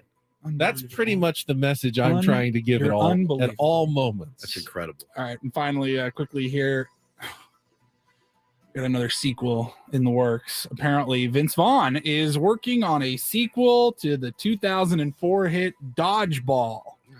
Man, Yeah. he hasn't done a good movie in a long time, and I was a big. I think the big last fan. good anything I saw him was probably True Detective. Oh, he was pretty good in that. Yeah, But it's that been a was good. while. It's been a while. And He that's had not a- to say I haven't seen him doing much. He had a really. movie. He had a Wasn't movie. his season the bad one though? It True was, Detective? but it's still pretty. It's good. I He went was back. good, but yeah. I went back and watched The it. worst season of True I- Detective still pretty good. You know what? It's good. I went back and watched it recently with a fresh perspective. I mean, and he said, didn't "This write the kicks plot. ass." The plot was a little he weird, did great, convoluted, but he had a movie, you guys, called Brawl in Cell Block 99, where he plays a prisoner. He's a hardworking man. After his wife's extramarital affair, they admit the spark isn't there. They decide to have a baby. He kills somebody. He has to go to prison, and he's bald and like buff. It's the worst movie I've ever seen. It actually has a 7-1. Hannah recommended it. We made it 15 minutes. I go, this is a good call, Gene Siskel. This is like the worst thing. We turned it off. I have not All right, so, seen him do anything in a long time. Dodgeball 2. Yeah, there's no word. It's still very early, but he's on board. No word yet on if like Ben Stiller, Christine Taylor, any of the other cast members from the first one, which I loved the first movie. Yeah, it was good. But nobody knows. All that is known really is it's going to continue the story of Peter LaFleur and his average Joe's gym. The guy that wrote the first movie, it's not known whether or not he's got anything to do with the sequel, but he did say a couple of years back, you know what? Never say never. I never thought about Dodgeball as a series, but that actually might be fun. I'm really proud of Dodgeball. It's my first film and something that people still really like. He's been doing a lot of producing. That's what he's been doing. He's been producing a lot of things, but not really acting in a lot. Love Vince Vaughn. Yeah, I love him too. One of my Thank you, absolute Paulie. favorites. Thank you. You're welcome. Last Rhino report of the week. We're getting down to the nitty gritty here. Flubs coming up shortly, and we'll head off to our weekend. No Padres game tonight, though. You're going to have to figure out what else you're going to do with yourself. Dinner with my beloved On a missus Friday tonight, evening. yeah. We have time for a few more calls. Padres fans, the lines are open again. 833-288-0973. We're back after a check of traffic here on 97.3 The Fan.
All right, Padres' third homestand. Technically, it starts tomorrow in Mexico City. These will be counted as home games on the schedule because they will bat last. They will be the home team against the Giants. But in all reality, the homestand starts on Monday against the Cincinnati Reds. 3-game series with the Reds coming to town. First game, I know Paulie's got his tickets, will be the first game for Fernando Tatis Jr. I'll be there. Back in San Diego. Yep. Game 2 on Tuesday, May 2nd, 6:40 p.m. First 40,000 fans in attendance will receive a Joe Musgrove bucket hat presented by UC San Diego Health. And if you're watching us on the YouTube stream right now, you will see 3 large gentlemen in bucket hats currently on your stream. I'm very excited about this. My wife has been demanding I throw my old dog walking bucket hat away and replace it with a Musgrove bucket hat. And now I can do so. You sure? But I think Woods looks the best, especially with those glasses and the headphones. Really hard with the headphones. I'm just not wearing mine because it doesn't work with headphones. These are great. Not for me. This is not my. Very much for me. For me, Joe looks so good in them. Yeah, I so would does say that. Tatis. Yeah. Liam Gallagher, Joe Musgrove, Fernando Tatis Jr. That's pretty much it for me. This is the wife repeller. Well, I just texted her a picture and said thoughts on this. But the headphones make them look weird. She has not responded. I don't look good in these hats. The bucket hat comes in 2 fan-friendly sizes, standard adult size, and a smaller youth size, which may be what you're wearing right now. My kids would look rad. My kids would look They will. really They're good. going to look really good. They are stylish. Let's see. It does. You're going They've to got wear that? Do you see the details? Look at the bottom. Flip it over and tell me some of the details because they've got like Joe Musgrove, that's some cool. personalization on the inside of the bucket hat. There's coffee, of course. 619. That's our area code here in San Diego. 44. That's his number. DCXIX. That is a Roman numeral that means 61. No, 69. DCXIX. There's Is that like the date of the no-hitter? DC. Let's see. D is 500. So DC is 619. Oh, 619. 619. There we go. DC. XLIV. Bunch of idiots over here. XLIV. 1. That is 44. 44. Yeah, there we go. All right. Yeah, that's it. Oh, and then the little like signatures, autographs sprinkled out throughout there. You are going to wear that out. Yeah, I'm wearing it for sure. On my dog walks. I like to have good sun coverage. Does that, and that you feel that you get that? Oh, yeah, absolutely. You get a lot more on your neck when you have a floppy hat on. You know, I mean, you put some sunscreen on, but you know what you'd look cool in? Those old Panama Jack hats with the 2 flaps down the back. Do you remember those from when we were kids? Yeah. Remember that? I know. Yes. I remember getting one of my dad going, this is it. This is the end of civilization. If kids are wearing these right now. Yeah, that would look cool on you. Let's see. We just got a minute here. I wanted to shout out my favorite draft pick from yesterday. Did you notice that there was one guy with San Diego ties who went in the first round of the draft yesterday? I did see this. He was the tight end from Utah. Dalton Kincaid was taken by the Buffalo Bills, who traded up to get him with the 25th pick. But before he went to Utah, he went to USD. USD. Yeah, that's right. And he didn't just go to USD, which is a non-scholarship school. He was a walk-on at USD. He started his college football career going up to Dale Lindsey and saying, hey, I'd be interested in playing football. I only played 1 season in high school, but I'd like to try to walk on the team. And they said, yeah, you know, we'll see what you got. Ended up having a pretty decent first year with the Toreros. I think he caught 25 passes for like 400 yards and had a bunch of touchdowns. And then they said, oh, well, we will put you more into our offense the second season. Had like 800 plus yards, bunch more TDs, averaged almost 20 yards a catch. He dominated at the FCS level. And at that point, like, okay, you're a little too good for this level now, son. And he got a scholarship and a transfer to the University of Utah, where he dominated again in the Pac-12. And yesterday became a first-round pick. He's out of Summerlin, Nevada. But think about that. Only played 1 year in high school, wasn't planning to play in college, but walked onto the team at the University of San Diego. And 5 years later, he is now a first-round draft pick in the NFL. That's pretty cool. Yeah, no doubt, man. No doubt about it. Very, very cool. I wanted my guy to be the first tight end, but I get it. He'll go today. No problem. Michael Mayer. Stud. From Notre Dame. Yeah, stud. Oof. Beast. You lost your quarterback to Alabama. I saw that. Tyler Buckner on his way. He's San Diego guy. La Jolla Country Day, right? Yep. And he's going to Alabama to join former offensive coordinator Tommy Rees. Notre Dame supply the pipeline to. But you got another quarterback coming in. You're fine. Kid from West Virginia who is a stud, Sam Hartman. So should be fun. He doesn't paint his nails FU to his opponents, but he's pretty good. He's pretty good. You see what the Eagles did as well? How they've got both the Georgia guys, Jalen Carter, who fell because of the off the field stuff, the driving accident, the racing that killed a teammate and a coach or something, and it was bad. He was there, right? He was not in the car that they died. He was in the other car. They were racing. Yeah. And then Nolan Smith fell all the way to number 30, and they took them they had 2 picks. Already a really good team. They're the Eagles. And now they've added these 2 Georgia defenders. Fairly impressive first round of the draft for the Philadelphia Eagles. They were pretty excited about that, as they should be in Philly. All right, we'll come back. We got our flubs of the week. Final chance to talk Padres if you want to do so. 833-288-0973 before we shut it down until Monday morning. That's coming up next on San Diego's #1 sports station, 97.3 The Fan.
Two of the three of us have removed the bucket hat.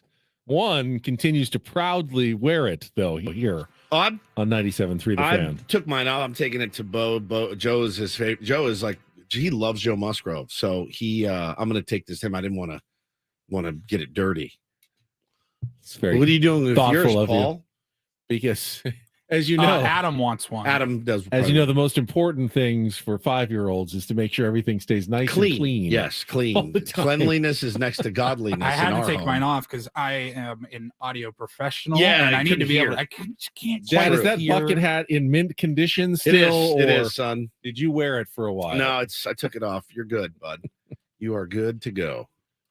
We've got Padres baseball for you tomorrow. No game tonight on a Weird, Friday. That's right? very rare Very during weird. the regular season where you don't have a game on a Friday night. I don't like it. Even like in the All-Star break, you come back on Friday. Yeah. So every Friday, usually during baseball season, there is a game, but obviously a little unique situation. So no Padres baseball tonight. What time is the game tomorrow? It is at 3:05, I believe. I can watch some because I've got a Seals game tomorrow night. Chong Arena last game of the regular season. Locked up the West. Get your tickets at sealslax.com. You know me. I am a big one of 162. You want them to win, but no game is more important than any other in the regular season. Kind of want to win tomorrow a little bit more than normal. Yeah, I You don't. got Joe Musgrove against Sean Manaea, the former Padre, on the mound. Yes. And I feel like you don't want to get bested by your ex in this situation. You don't want to get bested by Sean Manaea. Especially the ex that said, you didn't really get my best. I didn't really care a whole lot. Yeah, I know we were in a playoff run and gunning for a World Series, but I let my diet go and my workouts, and I just like the worst comments I've ever heard. And while we appreciate athletes being honest, that's honesty. I would have been better served not knowing. Yep. Which I think means we need to put a Ben and Woods wager on Sean Manaea's effectiveness in the game tomorrow. Yeah, the old $10 bet from Ben and Woods. We're back to even. Yeah. I won the Eric Hosmer bet. He did not go off. The even though whiteboard has come, so we I can brought write the them down whiteboard. now. Yeah. We are even. 5.5 Ks. Strikeouts Yep. is what you want to do. 5.5 Ks. I will go over. Okay. 5.5 the under. Ks. All right. Yeah. Okay. 5.5. That doesn't mean that the Padres can't still put up 4 or 5 runs, hopefully. We struck out a lot. But yeah, everyone strikes out. Yeah, on everyone baseball strikes out. nowadays. Yeah. Everybody Lot of does. Ks. Lots and lots I'm of going to Ks. regret that one. I feel like I'm going to be down 10, but I'll be happy that I'm down 10. Yeah, it's $10 well At least spent. I get to, if I lose, I'll be happy about it. So We had a great interview with Bob Melvin. We had some great calls today. One cut out that sounded like it was promising, but everyone's been talking about this week this call from a listener in Chicago regarding the White Sox. I want to play you some of that. It's 7 minutes long. I want to play you some of this next because everybody's talking about it. I haven't heard it yet. I'm looking it's forward to it. Listened to it yesterday. Let's play some of that. We'll do a quick check of traffic. I mean, it's literally like when we say it's 7+ minutes, they wind him up. Yep, and he just All right, I am into He this goes. because things are going worse for the White Sox than they are the Padres. Our that's for new sure. rallying cry in San Diego should be, at least we're not the White Sox. We'll do that right after traffic here on 97.3 The Fan. From the premier Kia of Carlsbad Traffic Center, part of the Premier Auto family, here's Kelly Tannick. Traffic is sponsored by Viejas Casino and Resort. Well, it's still all about the North County this morning, guys. Now get a stalled car south on 15 past Miramar Way. It's over the right shoulder of the HOV lane. Crash clearing over the right shoulder on southbound 5 before La Costa, and a crash at the clearing stage westbound 56 at Carmel Valley Road. Viejas Casino and Resort is home to the best players club in My Viejas. Start earning points toward incredible rewards like free gifts, concert tickets, hotel stays, dining discounts, and more. It's time to ditch the other guys and join the best. My Viejas Players Club, Viejas Casino and Resort. I'm Kelly Danick with Ben and Woods, San Diego's #1 sports station, 97.3 The Fan. So yeah, the White Sox again won another season, picked to really compete in the AL Central. Ben, they have been horrendous to say the least, horrendous, and nobody really knows what the problem is. We all thought it might be Tony La Russa, and I was firmly in that camp. I said, "Oh, they don't want to play for this guy." Who's the guy they have? Pedro Grifol. They hired him. Seemingly a much better option, but this call to, and who is it? Do you have it handy, Paulie? Sports radio call, Chicago. I had it. I often lose things on my computer. I don't remember what station it was. Here we go. ESPN 1000. It's Waddle and Sylvie, very famous show, big time show in Chicago, and everybody is saying this is the greatest call in sports radio history. Berto is on the west side. You're on ESPN 1000. What's up, Berto? What's going on, guys? Listen, first of all, huge fan, long-time listener, first-time caller. I know regardless of your individual allegiances, I love that you both look at these things objectively and you provide a service to the fans of Chicago. We owe you a debt of gratitude. Gratitude. I've been a diehard Chicago White Sox fan for nearly 40 years. I say that with the very express intent of sharing my deep and undying love for this team. And my call is rooted in heartbreak, not anger. Don't get me wrong. I'm angry, but it is a byproduct of a dysfunctional, abusive relationship with the front office and the ownership of the Chicago White Sox. I also want to say I have defended this rebuild. I liked what the team did with the trades. I defended Yasmani in Dallas. I didn't understand the La Russa hire, but I gave them the benefit of the doubt.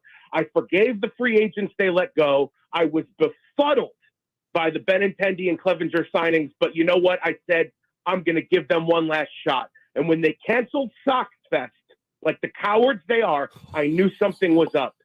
But now we know. Obviously, the experiment is over. The vast majority of the prospects have been busts. The product on the field is pathetic. We have exactly 2 players of excellence on this roster, Dylan Cease and Tim Anderson. Everyone else is nowhere near the kind of player they need to be to make this a winning team. You'd think that would be enough to wake this organization up. But yesterday, Kenny Williams had the gall to say that he's not in a good place right now and accountability is not an issue. You're right. He's not in a good place. He's not in a job he should have. Wow. Think about all the promises that Rick Hahn made, mired in mediocrity, that he bragged about Romy Gonzalez in spring training, and I'll trade him if I get the right price.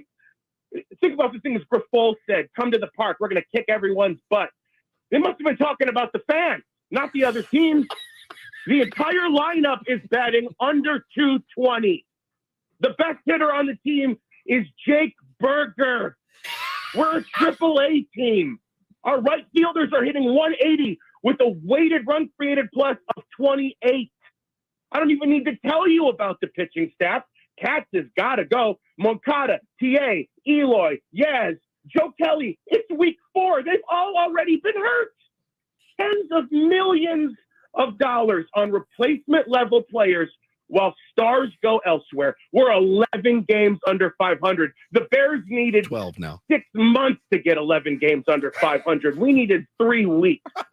In the 15 years of Rick Hahn, we have been a constant experiment that has never panned out. In the 25 years of Kenny Williams, we had exactly 1 season of excellence with a perfect storm of players that has not once come even close to being the same. I don't want to hear about the strength of schedule in April. With the money we've spent, the players we have playing 500 ball should be underachieving, not 11 games under 500. Pause. We keep going after. You could say a lot of that applies here. Yeah. They are 7-19 though. And they are now. There's a big difference between 7-19 and 13-14. Massive. That's a massive difference. They are 1-9 in their last 10. But let's see, right fielders struggling. Well, not anymore, but there was. I mean, average wise for sure. Yeah. You got a lot of similar batting averages, all under 220. Check here in San Diego, mostly. Yeah. You've got some of the same complaints for sure.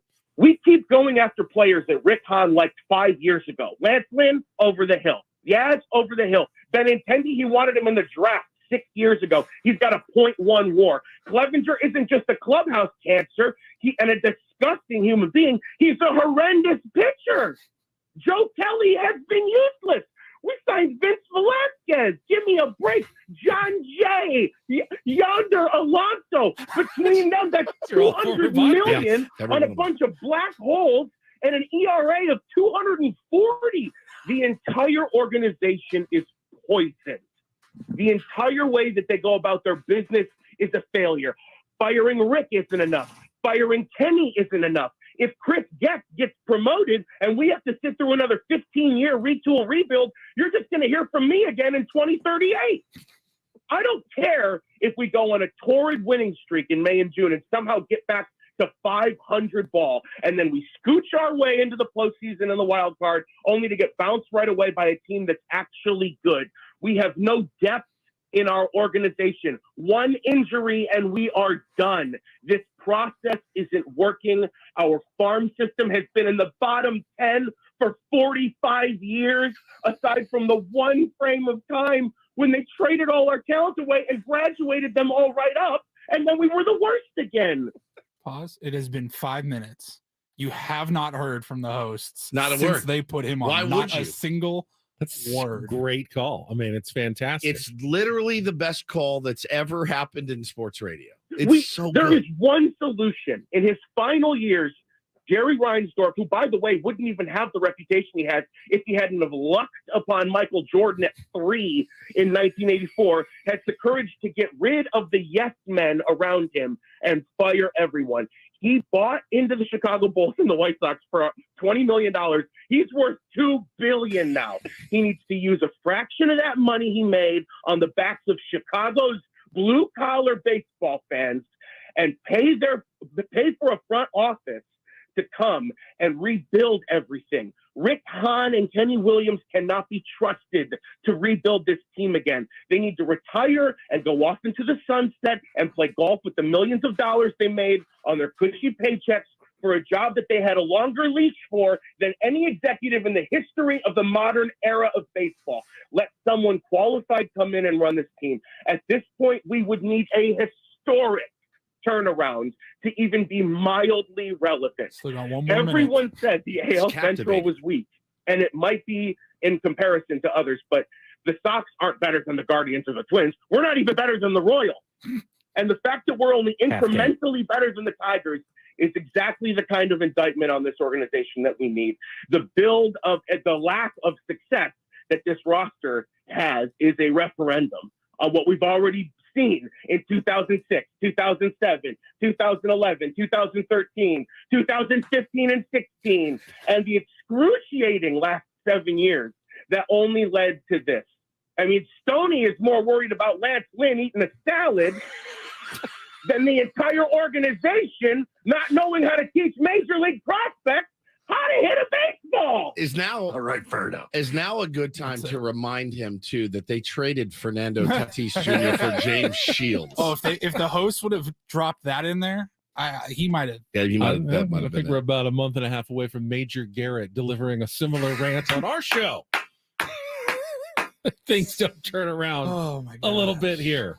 Very, that was very very true. impressive. Isn't that great? And Very 7 minutes impressive. and it goes by like that. It's like that. He, any other 7 minute long. It's a drag. It's a like- drag. It drags. That did not drag. And He by was the way, phenomenal. and I will acknowledge, there's been times in Padres history where they have been no better than that. No doubt. Farm system, front office, disastrous over the last 50 years. Let's not get there this year. You know, I what don't I'm think saying? they are. I don't mean, think so AJ either, but- Preller, for all of his faults, he finds talent in the minor leagues every single year in the draft, in the international market, coveted players. Yeah, they could still teach people how to hit on the major league level sometimes, but wow, what a call. What a call. Call. Best ever. Number one. All right, it is time to wrap things up. Let's get to the flubs. Let's do that. Let's Let's do that. do that. Sit down at a California-style blackjack table or play some Texas Hold'em poker. Book a solar battery installation. Book a solar What is battery the inspiration? Tatis has paid the big bucks to be our sharding. Charting right fielder. I have done it again. I haven't heard much. The organization, Bob Melvin. Who is Bob Miller?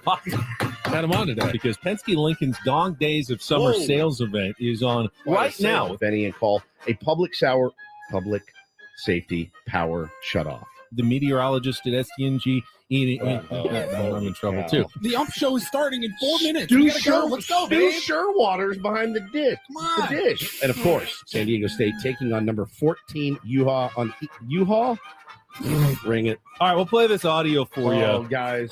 Gnarly. It's gnarly. Out of St. Louis, California. First hour of Ben and Woods. Glad to have you with us on Wednesday morning. Glad to have you with there me. wherever we are. And both times, Austin Nolan drove in the one run. Who is Austin Nolan? Browns, Bengals, Ravens, 3-2 teams in Who are that the division. Ravens? Ballast Point Beer, the official craft beer of the San Diego Padres, at Ballast Point in Little India. He's not But 35, he will 6 be before the contract is done. What is a contract? Holiday season is almost here. 30 days, half September.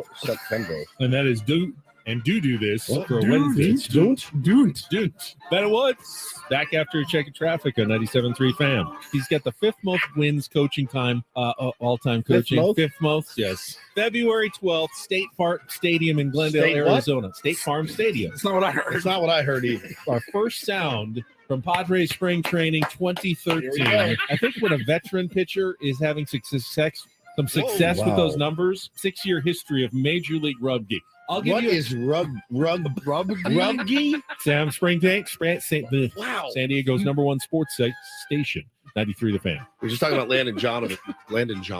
Who is Landon God. Jonovan? All right, back after a check of traffic here on 91.37 The Fan. Almost the entire 97.3 The Crew is coming out. And then, of course, Joe Darvish and the kettlebell on the toe. Paul Reindl. It's our executive producer, YouTube director. What's the director? He's the director. The Sockers, they haven't lost the season all home, so we need you out there.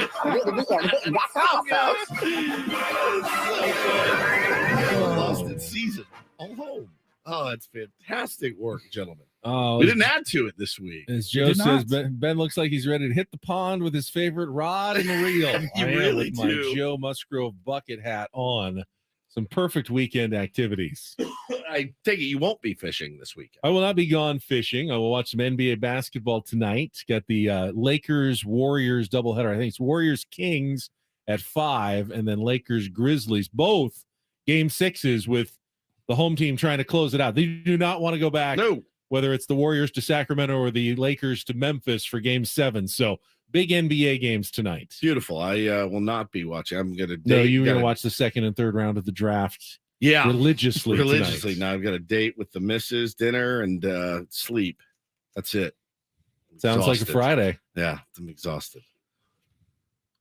Have a great weekend, gentlemen. You too. I will. All right, we'll be back Monday morning at 6 a.m. Have a couple of games from Mexico City to break down. The Padres will be back home on a Monday. Have more basketball playoffs to talk about. What else? Tatis's return to Petco Park on a Monday. Should be a good one for Paul Reindl and Stephen Woods. I'm Ben Higgins. Enjoy your weekend from all of us here at San Diego's number one sports station, 97.3 The Fan.